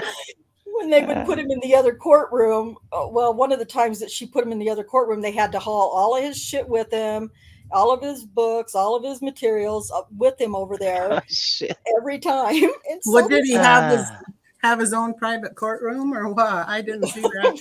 Yeah. I think that's where he belonged. Yeah, Wow. sometimes he did. But yeah, was so he disruptive. would he would take all of his books or his boxes with the materials and stuff in it, and he would put it in front of the monitor, and he would hide behind it so that you couldn't see him on the monitor. He's just such a little prick. God. Okay, sorry, Alice. What do you think? Cameras? No cameras in the courtroom? Both. Both. Yep. Okay. T1 has said both in the courtroom, or both, and Kay has said both, and I agree. I think they both should be in the. Kay, do you want me to kick you out of the StreamYard, or you just want to hang out there? You're fine if you do. It's got 6 people. It's pretty cool. T1 says, I even want Wisconsin director's cut of lawyers' client interviews. Yeah, no kidding, huh? So if you didn't already, just put in the chat if you think they should be have camera in court, or camera and audio in the courtroom. Shaz said, think it should be audio and televised. Not televised. Public will have no idea what really goes on. Who knows what shit will go down. Exactly. That's exactly it. Okay. So, well, yeah, I think, given what we all do and what we're all doing, and where we all come from as far as law and crime are concerned, I feel pretty comfortable saying that most all of us want cameras and audio in the courtroom. So, and for the reason, like, what Shaz said and what Jack said, that, we have to hold them accountable. We can't trust them, the courts and the attorneys and the, whatever. And we want to see and we want to hear, which is, I was very much against, and I think everybody else was very much against, not, when the judge ruled that they wouldn't have any cameras in the courtroom in this case, because, and then there's always a few that think, well, it's already so hard on the families, and, why should their lives be on display for the public to just ooh and ah? That's not it. I mean, there's probably some who are just, kind of weird that way, and they just want to hear whatever, weird stuff that they could think they can hear in a trial. I don't know. But I appreciate being able to look at body language and make my own interpretations of that, because I don't read body language, but I get certain feelings from certain body language. Or, well, I shouldn't have said that. Let me say that over. Shit. I form different opinions based on certain body language. God. Yeah, like you couldn't imagine what, seeing Roar. I mean, just hearing Mark Roar in his deposition. Yeah. versus seeing him, you get a whole different. Yeah, that is. Yeah, the red face, Yeah. the rocking, all of it. Yeah. As Yeah. Susan said, his collar was getting heavy. Yeah. That was funny. Yeah. Yeah. Yep. Oh, that's funny. Yeah, exactly. I mean, that whole Rohrer testimony would have been some completely different if we hadn't been able to see it. And I'll kind of just wrap it up with this. Shaz says that judge has been so dodgy already. Who knows what will happen? And Lori has been happy for the spotlight before. Why suddenly not? They chose to commit crime. They chose to commit crime. Tough. I agree. And I don't know that it's so much that Lori doesn't want the cameras in the, because you have to remember too, if I'm not mistaken, and I could be way off base with this, but Lori just got new attorneys within this last year or so, maybe year and a half. She had a family law attorney all the way from the beginning, who also represented them both initially, by the way, before Chad got his attorney, Mark or Pryor.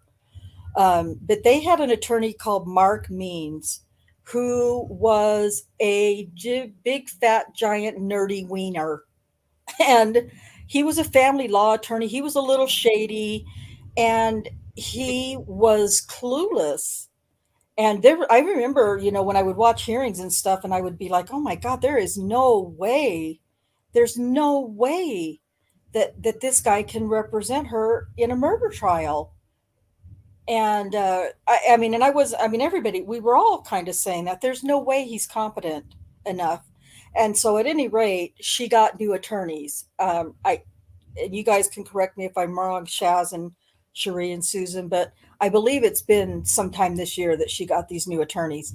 It's these new attorneys who I believe are saying, no, we don't want cameras in the courtroom. I think Lori's, pickled pink, or tickled pink to be able to have tickled pink to have Like her cheeks and lips. Yeah. Oh yeah. Her literally Her prison makeup. Have cameras in the courtroom. So can you imagine right now, just talking about cameras and all this shit in the courtroom? Can you imagine the deaf heard trial if we hadn't had the access to that? No, there's no way. I mean, given the her media mega machine that was rolling, and all of her so-called backers and so forth. And hey, that's fine. They want to support her. Hey, more power to you. But the amount of lying, because she can't open her mouth hardly without telling some kind of lie or misrepresentation. So I just can't imagine that trial right now in my head. It won't compute without all that audio and video showing her face and how she acted. My God, it was awful, but I'm so glad we saw it and heard it. Yes. Yeah. Yeah. It makes it. Yeah, body language is important. If we just had to rely on the media. Oh, they lied so many times. They misrepresented. But they were telling stuff that allegedly happened that day in court, and that's not what happened. Yeah. Yeah. No one likes tinking pickles. Okay, if you say so. Yeah, that was weird. Yes, I agree. AH is still lying. I believe she's always been lying, and I believe she will lie till her dying breath. Yep. That's just how she communicates, is through lying. Cherie said that, well, I know it says me, but I took it from Cherie. December 30th, 2021 is when Mark Means was officially off the case. So just a year tomorrow. Oh my goodness, today's the 29th. Holy shit. Today is my number 4 son's birthday. Oh my God. Happy birthday, Aaron. Happy birthday. Birthday number 4. Yeah. Happy birthday. So, anyway, yeah. Hey, so, I just want to throw this out there for the hell of it. the Delphi murders? Mm. No, throw it out there. I know nothing Another about the Delphi another case that I'm with Rhonda. I know so very little. Go for Well, it, they haven't Susan. put a whole lot You have the out. floor. Well, I think TTM said she was really into that case. She was on here. It's the two little girls, right? Yeah. In Indiana. Yeah. And they barely, And they just finally recently arrested. Yeah, okay, sorry, go ahead. That's all I know. Yeah. Yeah. Well, they're also keeping everything close to the vest, like Idaho is. And not really putting anything. I haven't seen anything that's come out since they arrested him. I haven't either. I don't even think we've been able to see the what's it called, the arrest warrant or the Oh, what do they call it? indictment, arrest warrant. Yeah. Yes, thank you. The indictment. But I don't know. Yeah. I guess there's not much to say on it because they are keeping everything so close. And But, maybe that's I'm sorry, go ahead. No, I'm done. Go ahead. I was just going to say maybe that's the trend that the courts are moving toward, because everything is so public now and televised. Because of social media. Yeah. And Yeah. maybe that's a trend. I'm not saying that all trials will be like that or cases, but it could very well be that's something that Well, the judge in that case, it was just a small town. He was so overwhelmed when they charged that guy, and he got so many inquiries from the press and everybody else and their brother. He actually handed the case off because he just couldn't handle it. Well, good for him. Yeah. Yeah. We all wish, a lot of judges. Sorry. Go ahead. No, I was going to say we all wish Kratz would have had a little of that. What's the word? Stop him from saying, well, he said that there was absolutely no proof of any of it, but yet it's out there in everybody's mind, Yeah. Yeah. Yeah. I know that the Delphi case is very popular in a lot of true crime circles. I've seen a lot of videos pop up in YouTube about it, but it was not ever anything that, I remember hearing about the two little girls being missing, but I never One of them actually took a video, a short little video that's got the guy saying, like, go down the hill or something like that. So they've got the voice of him. And then there was a photograph of him on the bridge there that they, think is the killer. But yeah, I really hope that they've got the right guy and they get justice. That's a sad, sad case. Yeah, for sure. Yeah, that's another one we can wait for. I'm sure that trial will be another big one for this coming year. Mm-hmm. I'm assuming that they're going to go to trial this year. In 2023. So. Yeah, I got a citation. I got a citation through the door. I'm due to go up for jury duty at the High Court in Edinburgh. And if it's at the High Court, then it could be something really bad if it's at the High Court. But the way it works here is it's like a numbered system, and you have to go onto this website, put in your citation number, and then that'll come back and tell you numbers, 1 to 100 of not to be in court. But numbers 150 to 250 have got to turn up at court because they could get picked for jury duty, sort of thing. So I'll just need to wait and see what happens, but I have to go for that in mid-January. So They need somebody like you Mhm. on a jury that Heck knows yeah. knows, what to look for and all that. yeah, yeah. I mean, before I used to be like, oh no, I don't want jury duty, and fucking, what if I get this type of case, and what if I get that type of case? But you're right. I mean, we're working on these kind of things. It kind of makes you look out for certain things, certain ways they say something or something like that, and don't be feared to question what is in front of you, no matter what. Don't be feared, and don't be pressured by other jurors to follow suit just so that you can get it out and done with quick enough. Exactly.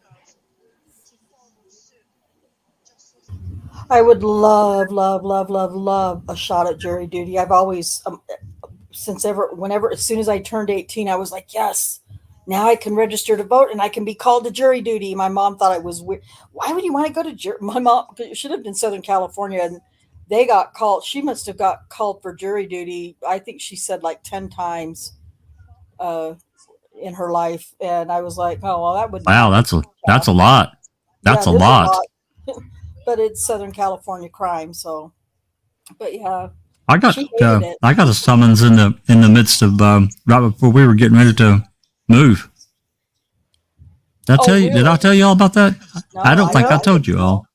No. I did. I got a summons in the mail, and I'm like, and in my position anyway, it would be damn near impossible for me to do it personally because of my medical conditions and so forth. And so but I read through it. You have to answer like 20 questions, and anyway, I got out of it. But I would have liked to have served. I mean, it's civic duty, but like I said, in my position, and we were moving on top of that, which complicated matters a million times over. So, Yeah. no, I have no idea what the case was.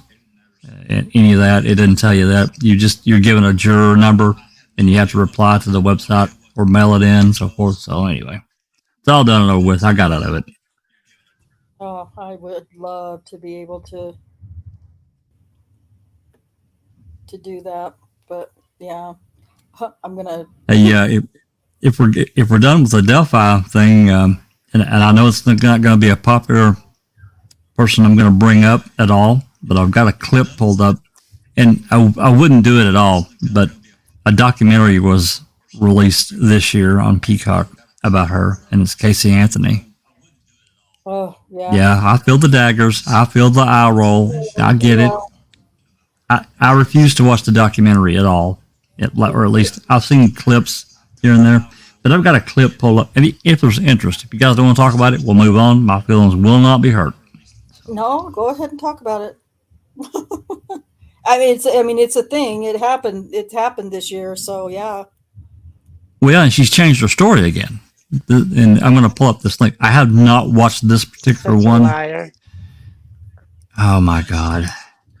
Whenever she opens her mouth. I'm going to show you do that, and I'm going to and I'm going to pull up a thing really quick that I have to do that T1 shared. And then I'll show boy. you, Jack. I can't help myself. I have to do it.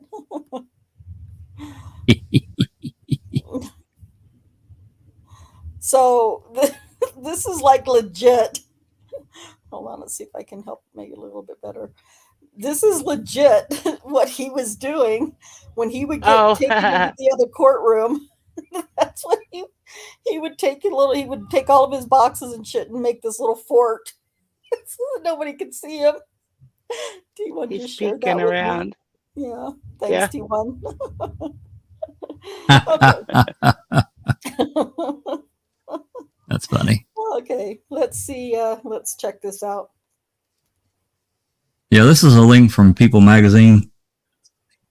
Like I said, I have not listened to this, so I have no idea what lies are gonna fall out of her mouth. But Come out of her mouth. anyway, yeah, I'm gonna play it. Here we go. Casey Anthony is finally speaking out on the death of her daughter, Kaylee, and she's placing the blame squarely on her father, George Anthony. In the 3-part docuseries, Casey Anthony, Where the Truth Lies, Casey tells her version of the events in her first on-camera sit-down interview. The 36-year-old became internationally famous in 2008 after the disappearance of her 2-year-old daughter, Kaylee. 6 months after the girl vanished, her remains were found in a wooded area near the family home. Casey was charged with her daughter's murder. However, during her 2011 trial, her legal team argued that Kaylee had drowned in the family pool. Casey was infamously acquitted of the murder charges in July of 2011, but she was convicted of 4 counts of providing false information to law enforcement and served prison time for those charges. During her sit-down interview, Casey drops several bombshells and elaborates on her allegations that she had been sexually abused by her father, George, and her brother, Lee.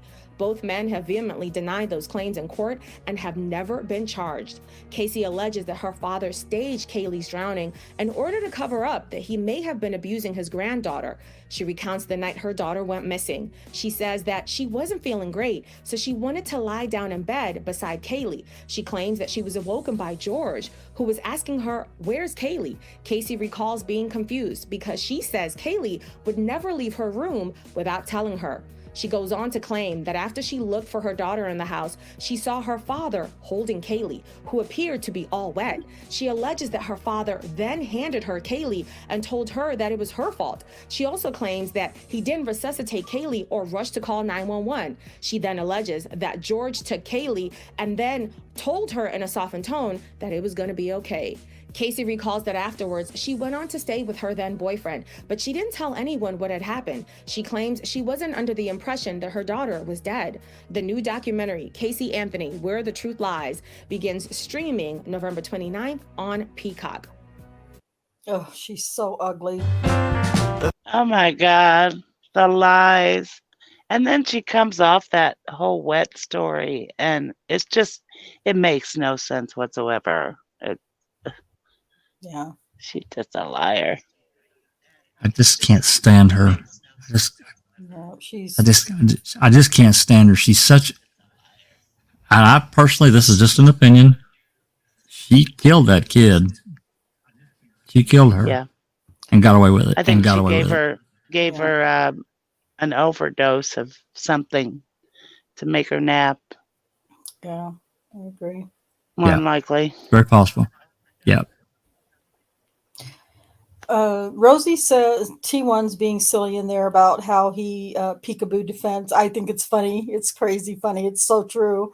And he says, I'd be terrible on a jury. I've watched 12 Angry Men way too many times. And that would be me, T1. I would hang that jury until everybody had no choice but to agree to whatever I believed was the truth. Not because I have to be right, but if I believe that somebody's guilty or not guilty based on whatever, and everybody else is just like, yeah, but it's, you know, it's going to be Thanksgiving and we want to go home, or, you know, I live, but whatever freaking reasons people, you know, want to hurry and get through a jury deliberations for, you know, just, I would hang a jury. I mean, there's nothing that's going to make me change my mind if I believe one way or the other about somebody's guilt or innocence, especially if I am 100% certain in my own mind based on the evidence that that person is innocent, especially not going to do a guilty plea just to make everybody happy. Rosie says, I was watching a clip with lead counsel from the Johnny Depp case, and he said Casey Anthony could be sued for defamation by her dad. Well, of course. But you know what? I don't think that her dad would ever do that to her. I would. I think I would. I think if one of my kids turned on me that way and made those kinds of accusations or any kind of ugly, heinous accusations, I hope I would be able to you know, file a defamation suit, but you know, I don't know. He just doesn't strike me as the kind of man that would. Yeah, she drove around with the body in the trunk for had to be a damn long time. Had to be a damn long time. So yeah, what a beautiful little girl. So sad.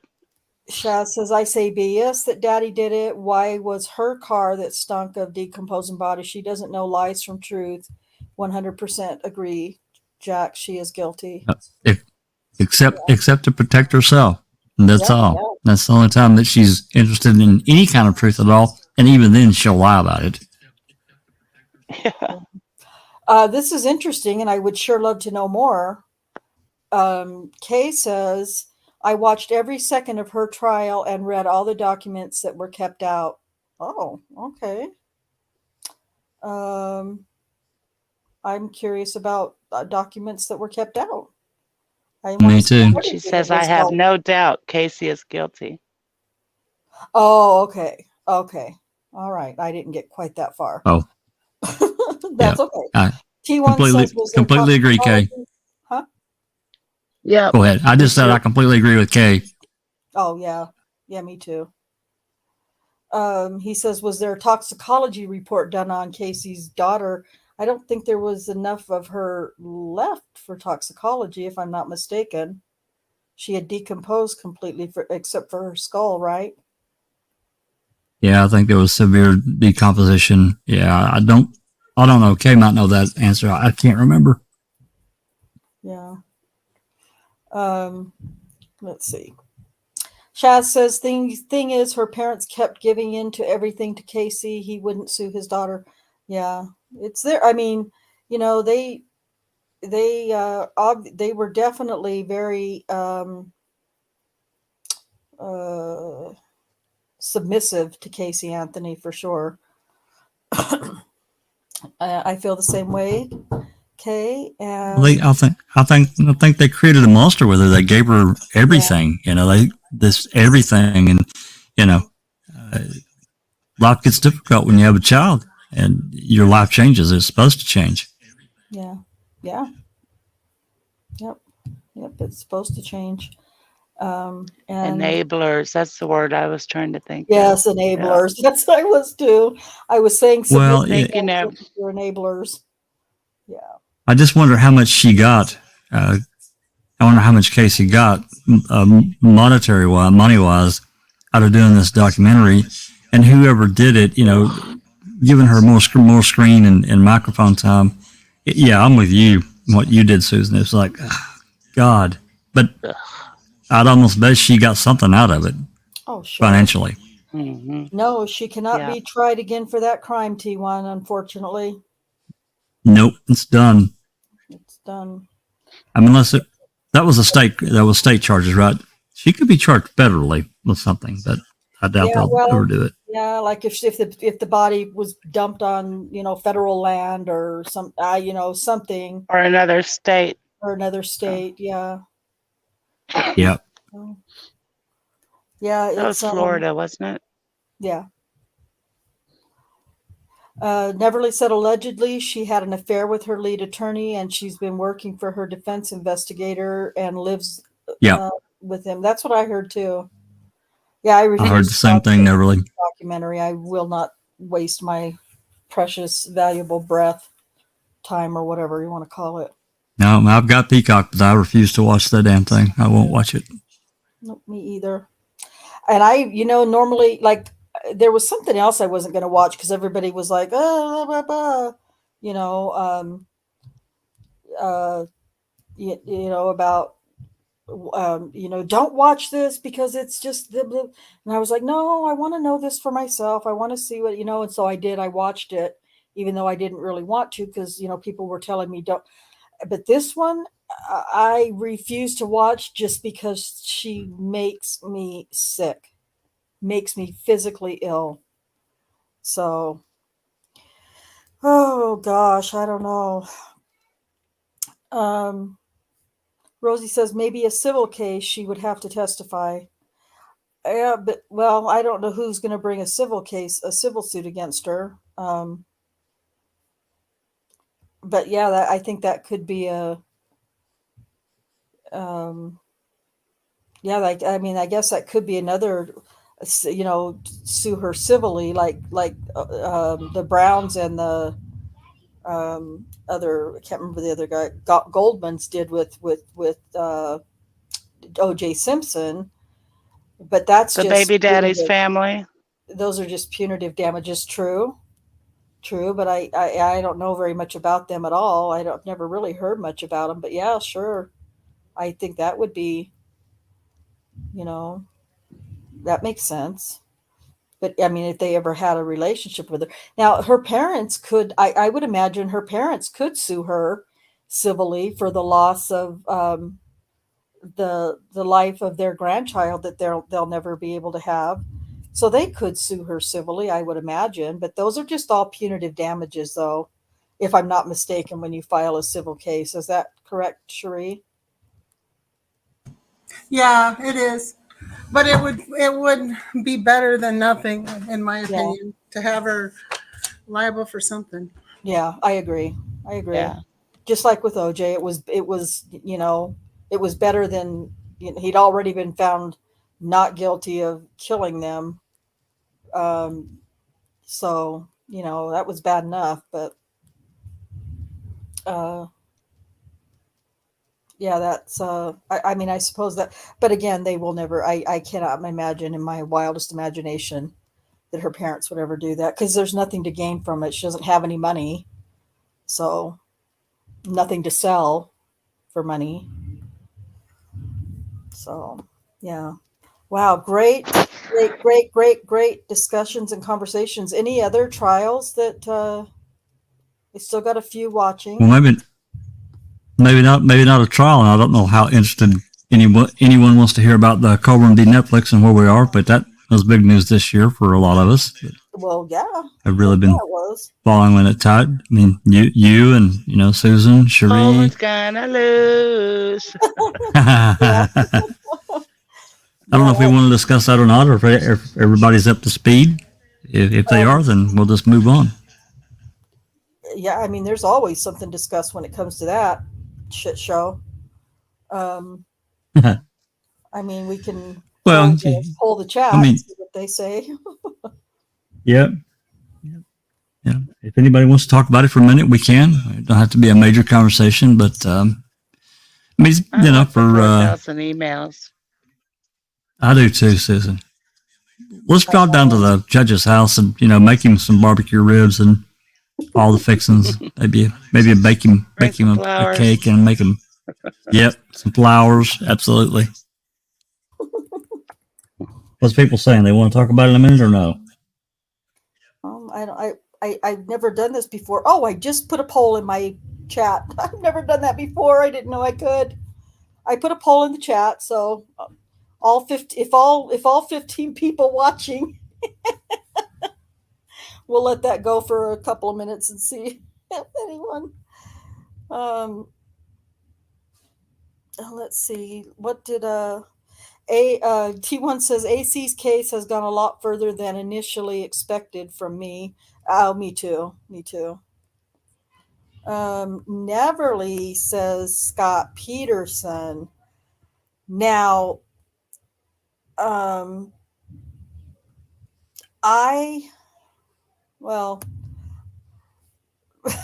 not a pole dance. Sorry. I know that he was just denied a new trial, if I'm not mistaken.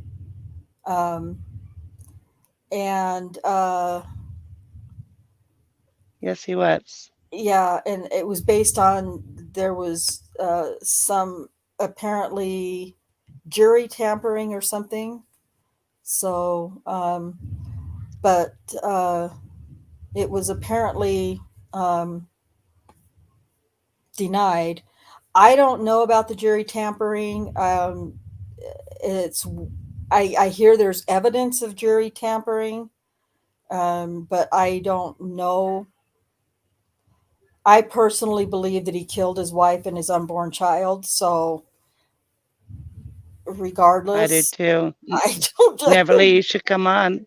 Yeah, because I think Neverly has a different opinion, if I'm not mistaken. Is that right? Neverly thinks there's a possibility he might not be guilty, or that because of the evidence of jury tampering, that he should have a new trial. I can't remember what I thought I heard her say.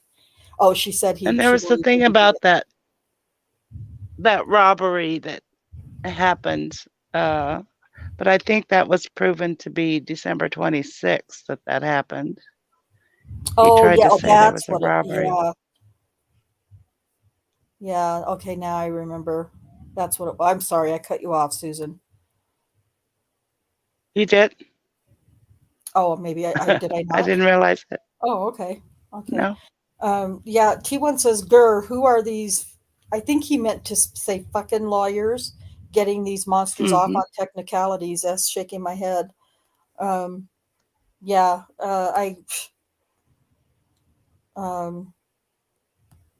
I just don't think that it's. I just don't think I don't think a technicality thing should be a thing. But I mean, but if a constitutional right was violated, or there was evidence withheld, but procedural bar is a fucking technicality that I want done away with. Yes, for sure. Yeah, it's such bullshit. Yeah, sorry, Neverly. I'm sorry that I assumed or thought I heard you say that he. There are no ethics in a lot, and I don't mean all. I'm not saying all lawyering. There are ethics, but they aren't practiced very well, is probably the way I should say it, in some lawyering. I'm having to be very careful because my best buddy, my twin sister, is on the panel, and I don't, for $1 million, would I want her to think that I think all lawyers have no ethics, but we believe that there's a lot of unethical lawyering going on in a lot of cases. So Rosie believes he did it, and Neverly, I'm sure she's at work and not able to jump in, says, I do not believe anyone should be sentenced to death based on circumstantial evidence only. Think about it. Let them rot in prison for life instead. I agree. And she says technicality equals no due process. And let's see what T1 says. This is another double-edged sword because we believe Stephen Avery's jury was corrupted as well. Yeah. Yeah. Yeah, it is a double-edged sword. You're right. You're absolutely right, T1. But for the most part, okay, 90% of my poll says to let's talk about Colburn v. Netflix. I didn't know I could do polls. That's pretty exciting. I thought I had to have 500 subscribers. Completely unrelated to pole dancing. Just clear that up. Yes. Well. Okay. Well, I mean, So you can be the speaker. Well, I'm just going to do a summary, and we can talk about any aspects of it. Where we stand right now is, in summary, Netflix, the filmmakers, all of them are asking for complete summary judgment. And this is based on what Colburn filed in his second amended complaint. He's had to walk back from basically pretty much all of it at this point. The only little tidbit to that could possibly be this footage from camera A. So, again, this case is complicated, and it's made even more complicated by the third party, being involved in getting exposed so heavily back in April, May of this year. So,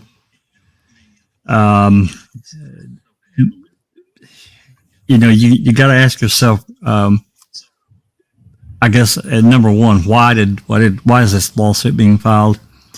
And if Colburn didn't watch the series, except for, he says, roughly 30 minutes of it, how could he possibly form this strong of an opinion that he would carry this torch for as long as he has, and the lawyers that have backed him? There are many things that you can pull away from that. Number one, obviously, is convicting a murder this other documentary that's yet to be released that was really getting its footing back at the time. And Colburn was offered a exclusivity contract. Only talk to them. He wouldn't talk to any other reporters or so forth, journalists, about his situation. Only to these people, which is fine. That's his right to do so. But I think it really cut his legs out from under him. If he really wanted to get his message out, he would have, I think, been, because it still hasn't aired. We've got some trailers we've watched, but you got to ask yourself, what was the goal here? So then, they had to redo their complaint, their original complaint, and not getting into all that, because where we really stand, and the court stands, what Judge Ludwig has to look at is the second amended complaint.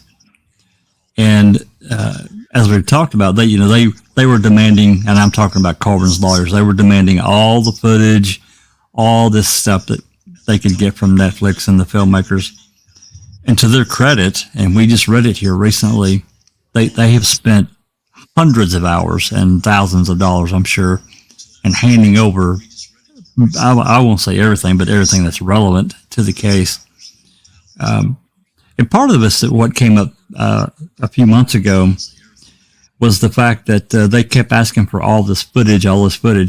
And for those that don't understand, when back in the real time during the trial and these various things, but mainly the trial, because this is really the crux of the case, they're saying that Colburn is saying that Netflix edited on purpose danger music, all this other stuff, to go after Colburn specifically. Like he's the only one in the case. It's complete bullshit, as we all know. He was part of it, of course. But so anyway, the filmmakers, because so much of the media was trying to get snippets from daily trial.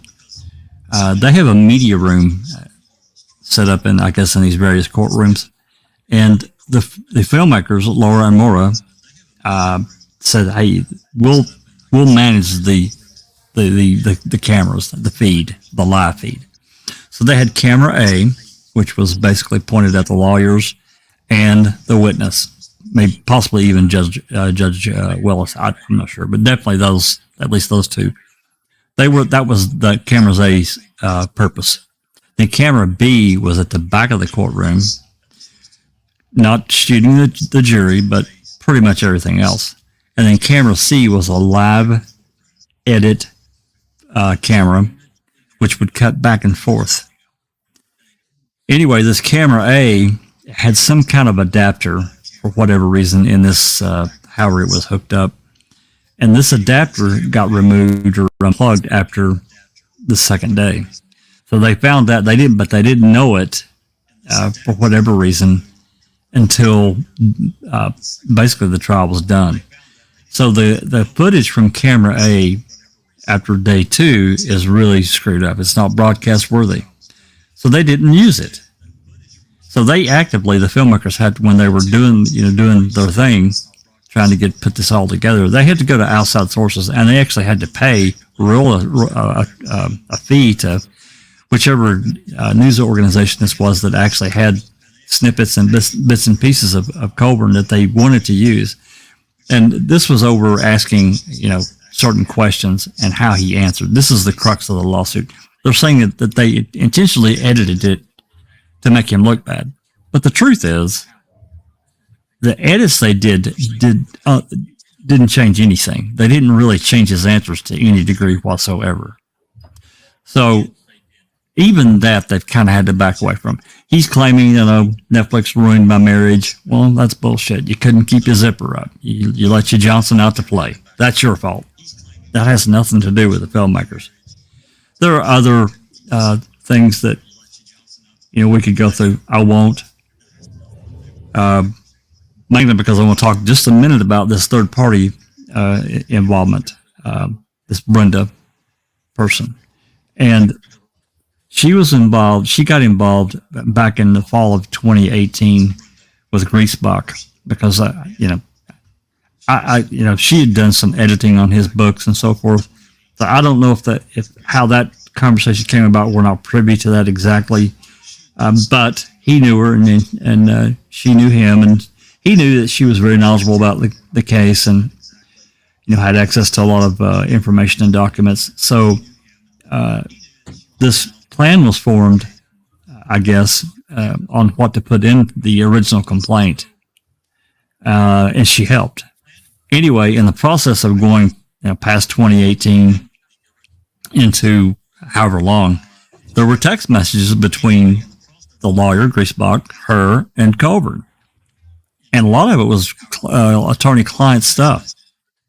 And when we found this out, and there's 4,000 messages, as Susan said. I'd love to see them and go through them, because some of what we've seen are not good. They really look bad. But her involvement at all in attorney-client things really screws the case. That's my opinion. You get what you pay for. I'm not a lawyer, but I don't know. Maybe Sharia would tell you the same thing, but maybe she won't.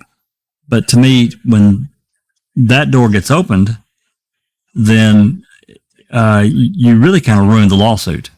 Anyway, so as it stands now, we're at summary judgment. The only thing, I don't know what we're going to say about this camera footage, but to me, I still don't think what is shown in Netflix doesn't change the gist of everything. It changes nothing. So even that charge to me, that claim, is moot. I just don't see how they can survive summary judgment, even partial summary judgment. I just don't. So hopefully I didn't run on too long. Did I explain that well enough, guys? You guys have been part of it too, so. Yeah, sounds good to me. Do me a favor though, and explain what convicting is, or convicting a murderer. Shaz, she's not. It hasn't come out yet. Shaz, for one thing, but if you want to explain. We'll talk about that for a minute. Convicting a murderer.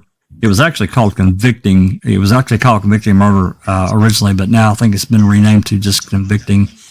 Sean Reck is a documentarian filmmaker, and he's got several really good documentaries that's been released in the past.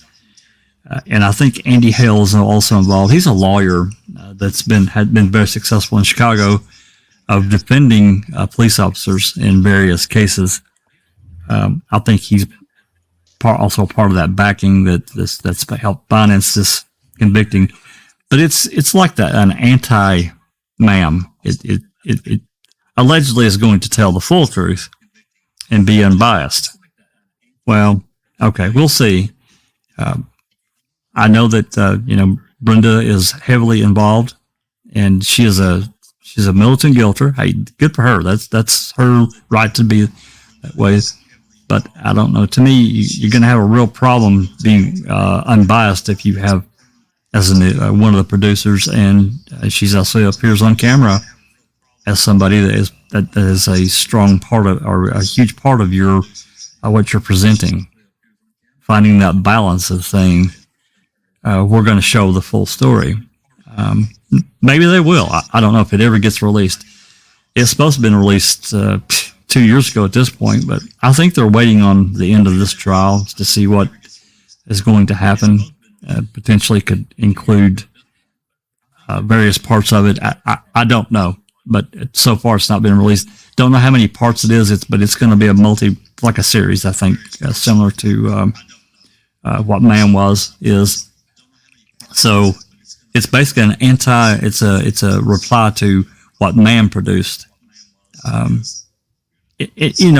matter how we look at it, Man is biased to a certain degree. However, no matter what is claimed in the lawsuit, in the second amended complaint, they're trying to say that, they didn't show this and they didn't show that, but in reality, they did. They really did. And the sticking point, they want to make, these certain claims that Man was biased and went after Colburn. They want to make that the sticking point, but they don't want to talk about that. The fact that, let's talk about the license plate call. They're trying to say that everybody was left with the impression that Coburn was looking at Teresa's RAV4. But he said he wasn't. They showed that in MAM. It's shown in that clip. He denied that he was looking at it. So what more do they want? They can't jump up and down any more on that point than they can the other point of, yeah, you were looking at it. Well, no, I wasn't. There are other points as well. So anyway, that's kind of what convicting is. What all's in it, I don't know. I know they interviewed a lot of people.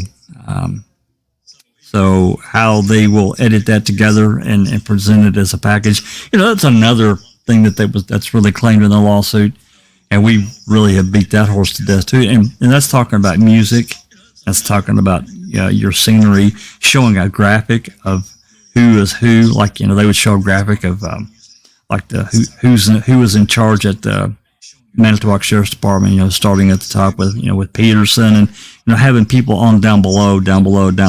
It gives you a graphic, a really easy, self-explanatory of who these people are.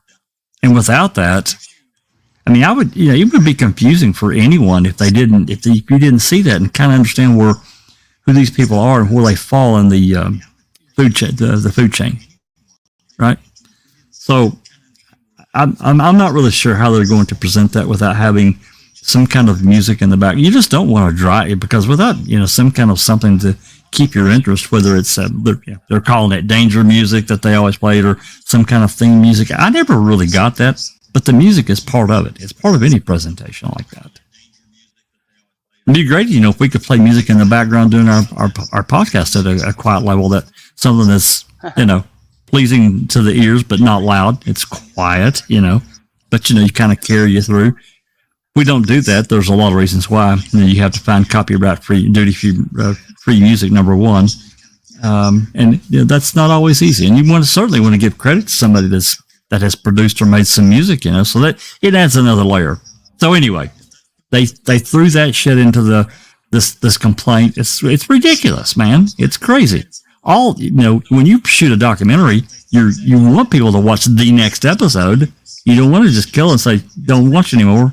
Doc said that really clearly in one of our lives here not too long ago. So that was another really silly and really petty complaint. The lawyers for Netflix, to me, are Lita Walker is just top notch. She is top shelf. I think everybody here will agree with that. She is fantastic. She doesn't miss a thing. So anyway, I've rambled on enough. I'll let you guys talk, and if there's any more questions, I'm glad to answer, but you guys can talk for a minute. I just want to say that it's actually, T1 said it was originally called Convicting a Murderer.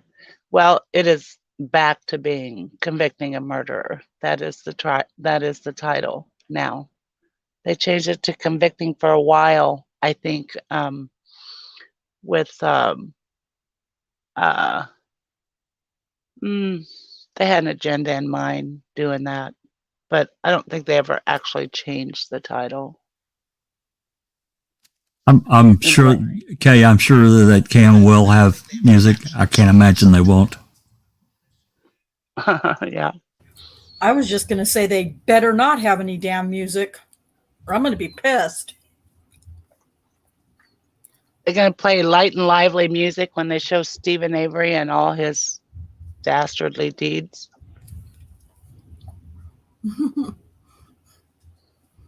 Yes, tell me lies. Yeah, the music from Just. Yeah.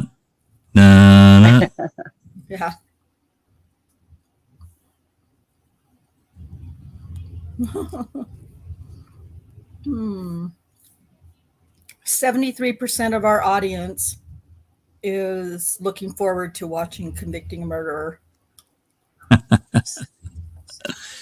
Yeah, it gets released. It's going to be interesting. I can tell you that. Yeah. That's all I said. I wish we could watch it without them getting any kind of royalties off of it. Yeah. It doesn't work Well, that way. It'll be interesting to see if if anything gets produced and shown that, wasn't shown at trial or shown to the jury. That will be another flip of the coin, right? And I'm not talking about things that are relevant. I'm not talking about, Stephen Stephen's priors or anything potentially that they think that Brendan did, which he hasn't. He hadn't done a damn thing. Or try to make a mountain out of nothing.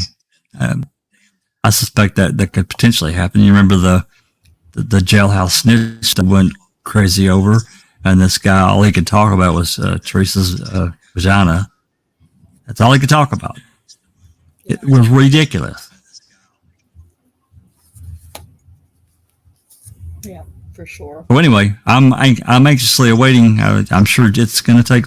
There were hundreds of documents filed from September, whatever the hell it was, 7th or 10th. I don't remember. Maybe Sheree can remember, but early September until just a couple of weeks ago, there are hundreds of documents filed.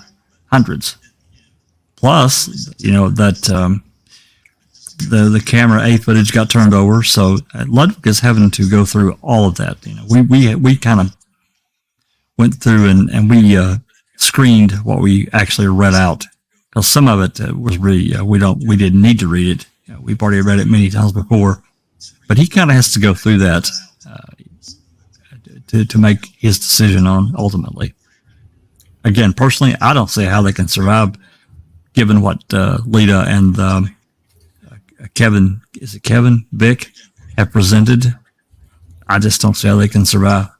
Yeah. Well, and it's not like everything they presented isn't logical either. Everything right. they're coming back with is logical, and who Absolutely can't deal with logic? Oh wait, never mind. Andrew Colbert. Well, it's interesting that his original attorney, after all this shit got revealed back in late spring, early summer, he left. He's out. Griesbach left the case. Yep. Yeah. Well, he's a weasel. Yes, he definitely is. Jeez. Well, all right. We don't have Andy B here urging us not to go.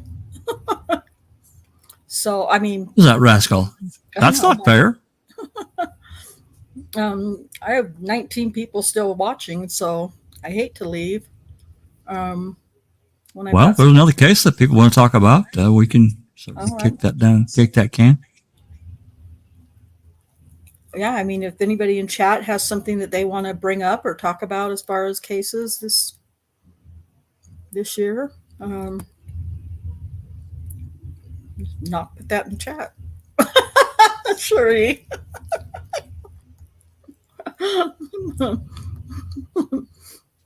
We don't have an Andy B, but we have a I don't recall. I'll play Andy's role. Oh, you don't work tomorrow, huh? No, free as a bird for 4 days. Yay. Woohoo. Yay. I like my job, but nice. Is good too. Oh, yeah.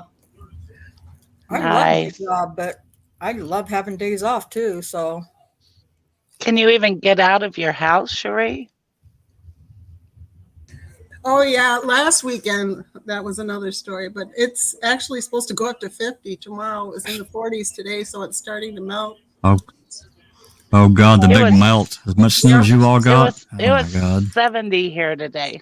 Holy crap! Wow, we're it's not crazy. getting warm. It was just 4 below, and now it's 70. It's insane. It is. I think the warmest we've been in I don't know how long is 45 degrees. We're still cold. Jeez. Yeah. Oh well. Crazy. I'm still not going to complain because it's not as bad as everybody else has had, so it's okay. It's all good. Well,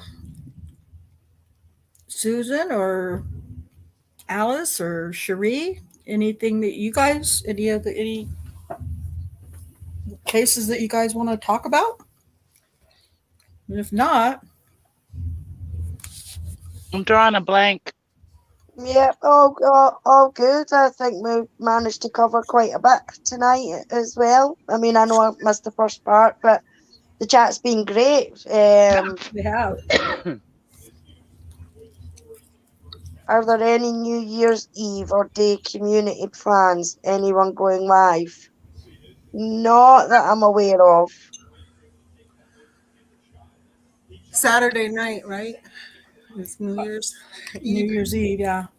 New Year's Eve. I mean, we could if somebody wants to. I'll be home. Me too. I don't go out New Year's Eve. I don't either. I could just Yeah, have a I couple might be watching Yeah. my son. rows and So. Alice is going. I may go to the living room, but I can't decide what to wear. I might not even go.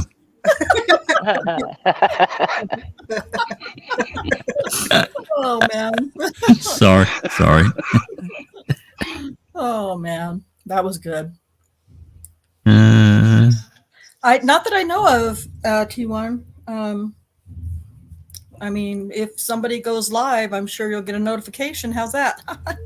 Are you doing an open mic this weekend, Jack? Or no? Maybe. I don't know. I've been trying to get in touch with Big Jeff, but he hasn't replied. I hope he's okay. And get back into the 2005 depositions. I want to get back into that, and he's definitely anxious and he wants to be a part of it. So I told him we'd try to schedule around his. He had some stuff going on, and so I told him we'd schedule around that. But I haven't heard from him, so hope he's okay. Oh, yeah, me too. You hadn't finished Fallon, did you? Didn't we start Fallon and then stop?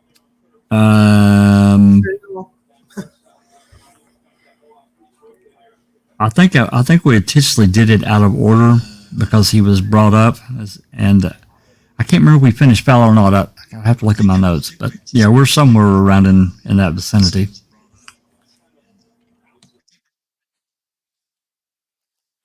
So I don't know yet. That is the answer, but maybe we'll see. It's now been over 3 weeks since KZ asked to amend her petition. Yeah. Fuck us wrong with sucks at this. Well, you know. I'm serious.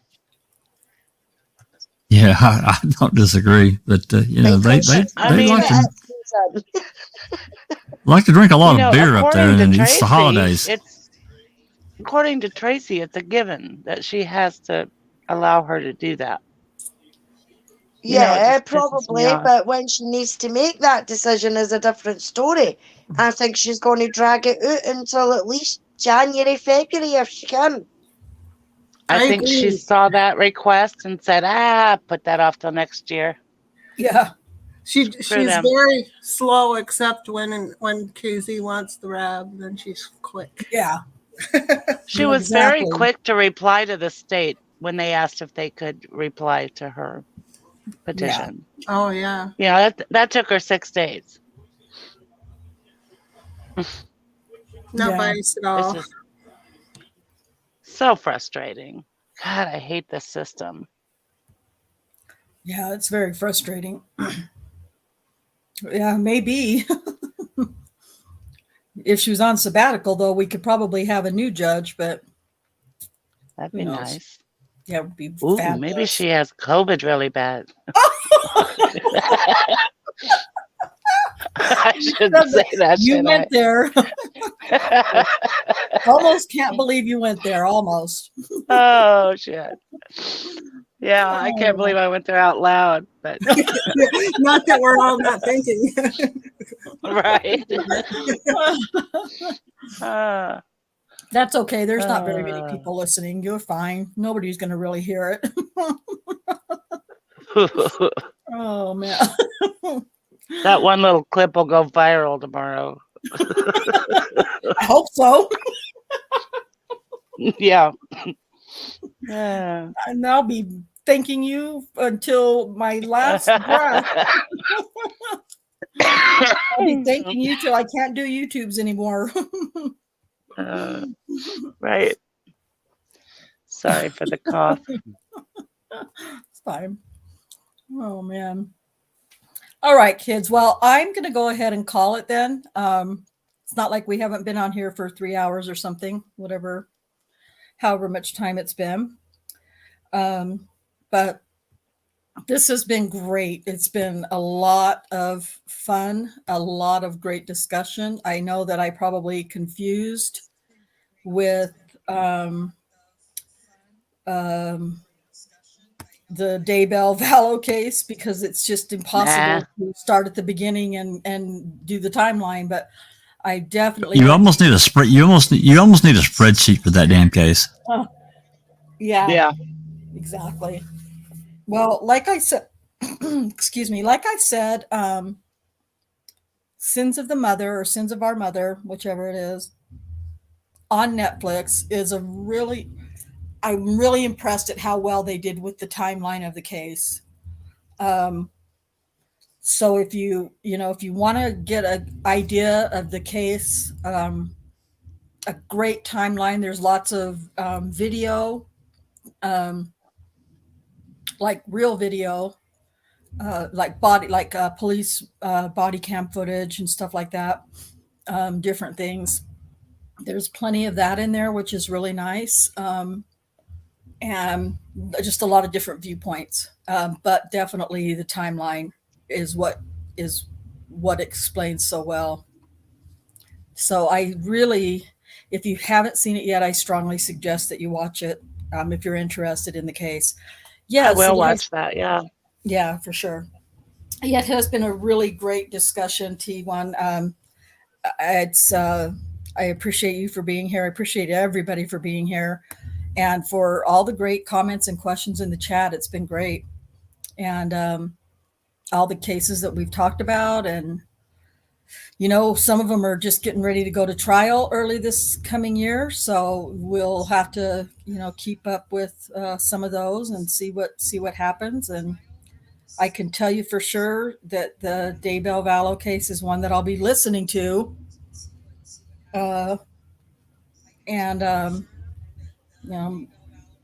Maybe at some point we can have some more discussion about that. Anyway, I want to give all of you guys on the panel, Jack, if you want to start, give everybody a chance to say their last things for the new year on my channel, and we'll go ahead and end it. Jack, do you want to start us off? Yeah, I'd like to tell everyone, it's been an interesting year. It's for, I think, a lot of us. We certainly had, personally, we've had a very interesting year and ended up with it's not a new house, it's new to us, but I mean, it's a nice place. It's ours. And the bank, of course, can't leave those people out. So from my standpoint, it's been an interesting but good year. Hard at times, but as far as so many cases, we've kind of got our finger on the pulse of trying to watch and waiting, obviously in the Avery Dassey case, which is our main focus, but there are other cases that are interesting too. And, so many of us have a real interest in true crime. With that said, I'd like to wish everyone we don't speak again or get to see you guys again before the first of the year. I want to wish everyone a happy new year. Blessings on you and your house and your family. Special prayer and heart sending my heart to Darkside. Everyone that may or may not know knows why. Much love to her and her family. That's all I got. Happy New Year, everyone. Thank you, Jack. Alice?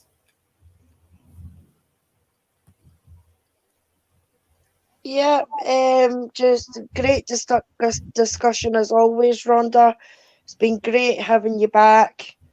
I'd like to wish you all a happy new year and best wishes for 2023. Here's hoping it's better than what this year has been for each and every one of you.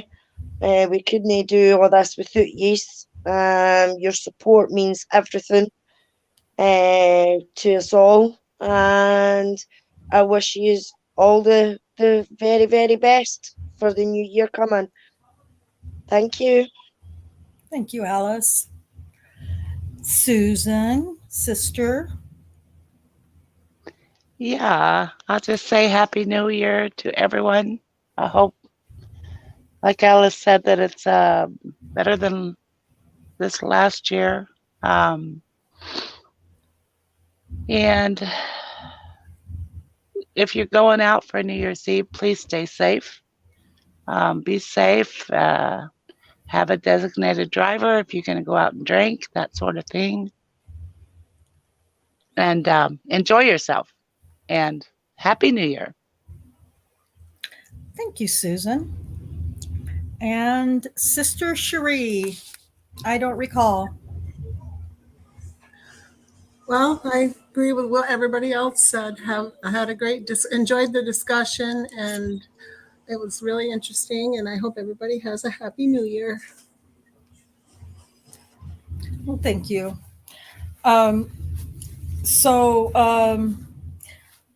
Excuse me. I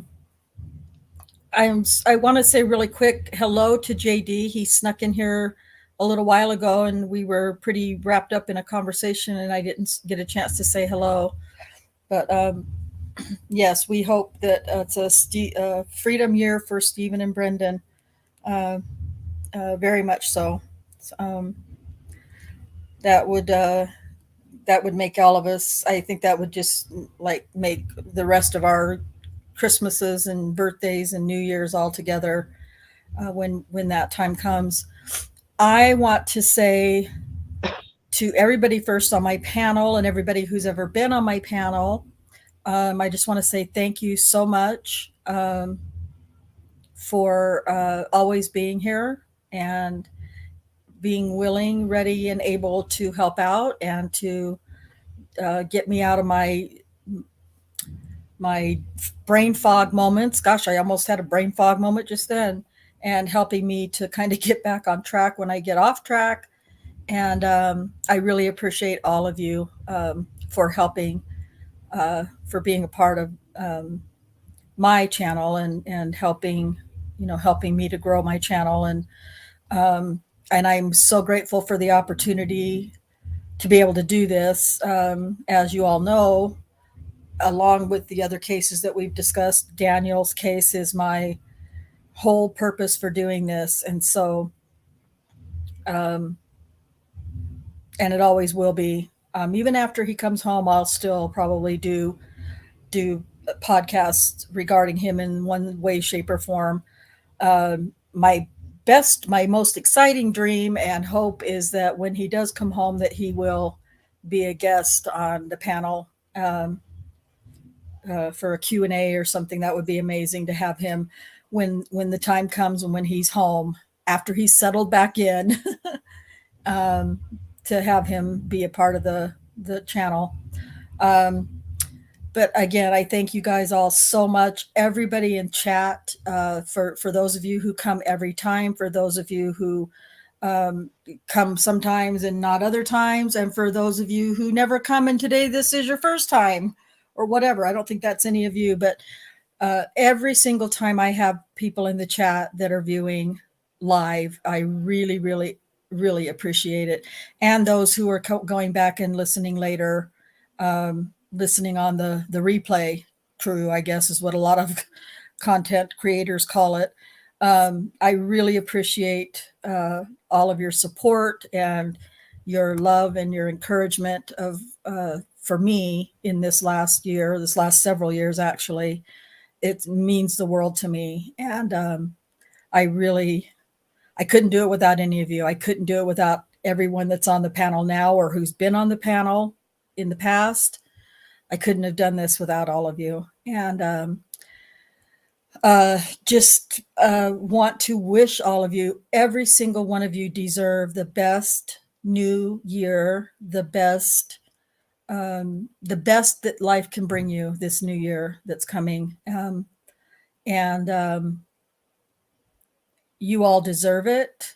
Your love and your support and your encouragement of wrongful convictions and things like that, and the particular cases that we talk about is immeasurable. And I for one, appreciate it. And I know the rest of the panel appreciates it. I just want you guys to all have a great weekend, a great New Year's Eve celebration. And like Susan said, have fun, but also be wise and make sure you have a designated driver or you have someplace that you're going to stay if you're going to be drinking. Because if you like to drink, by all means, go out and knock back a few and enjoy it because you all deserve it. And if you don't drink, whatever you do to make merry, do that. So I'm really having a hard time saying goodbye because I know this is the last one I'll be doing for this year, but I got to end it. So until next time, Happy New Year, everyone.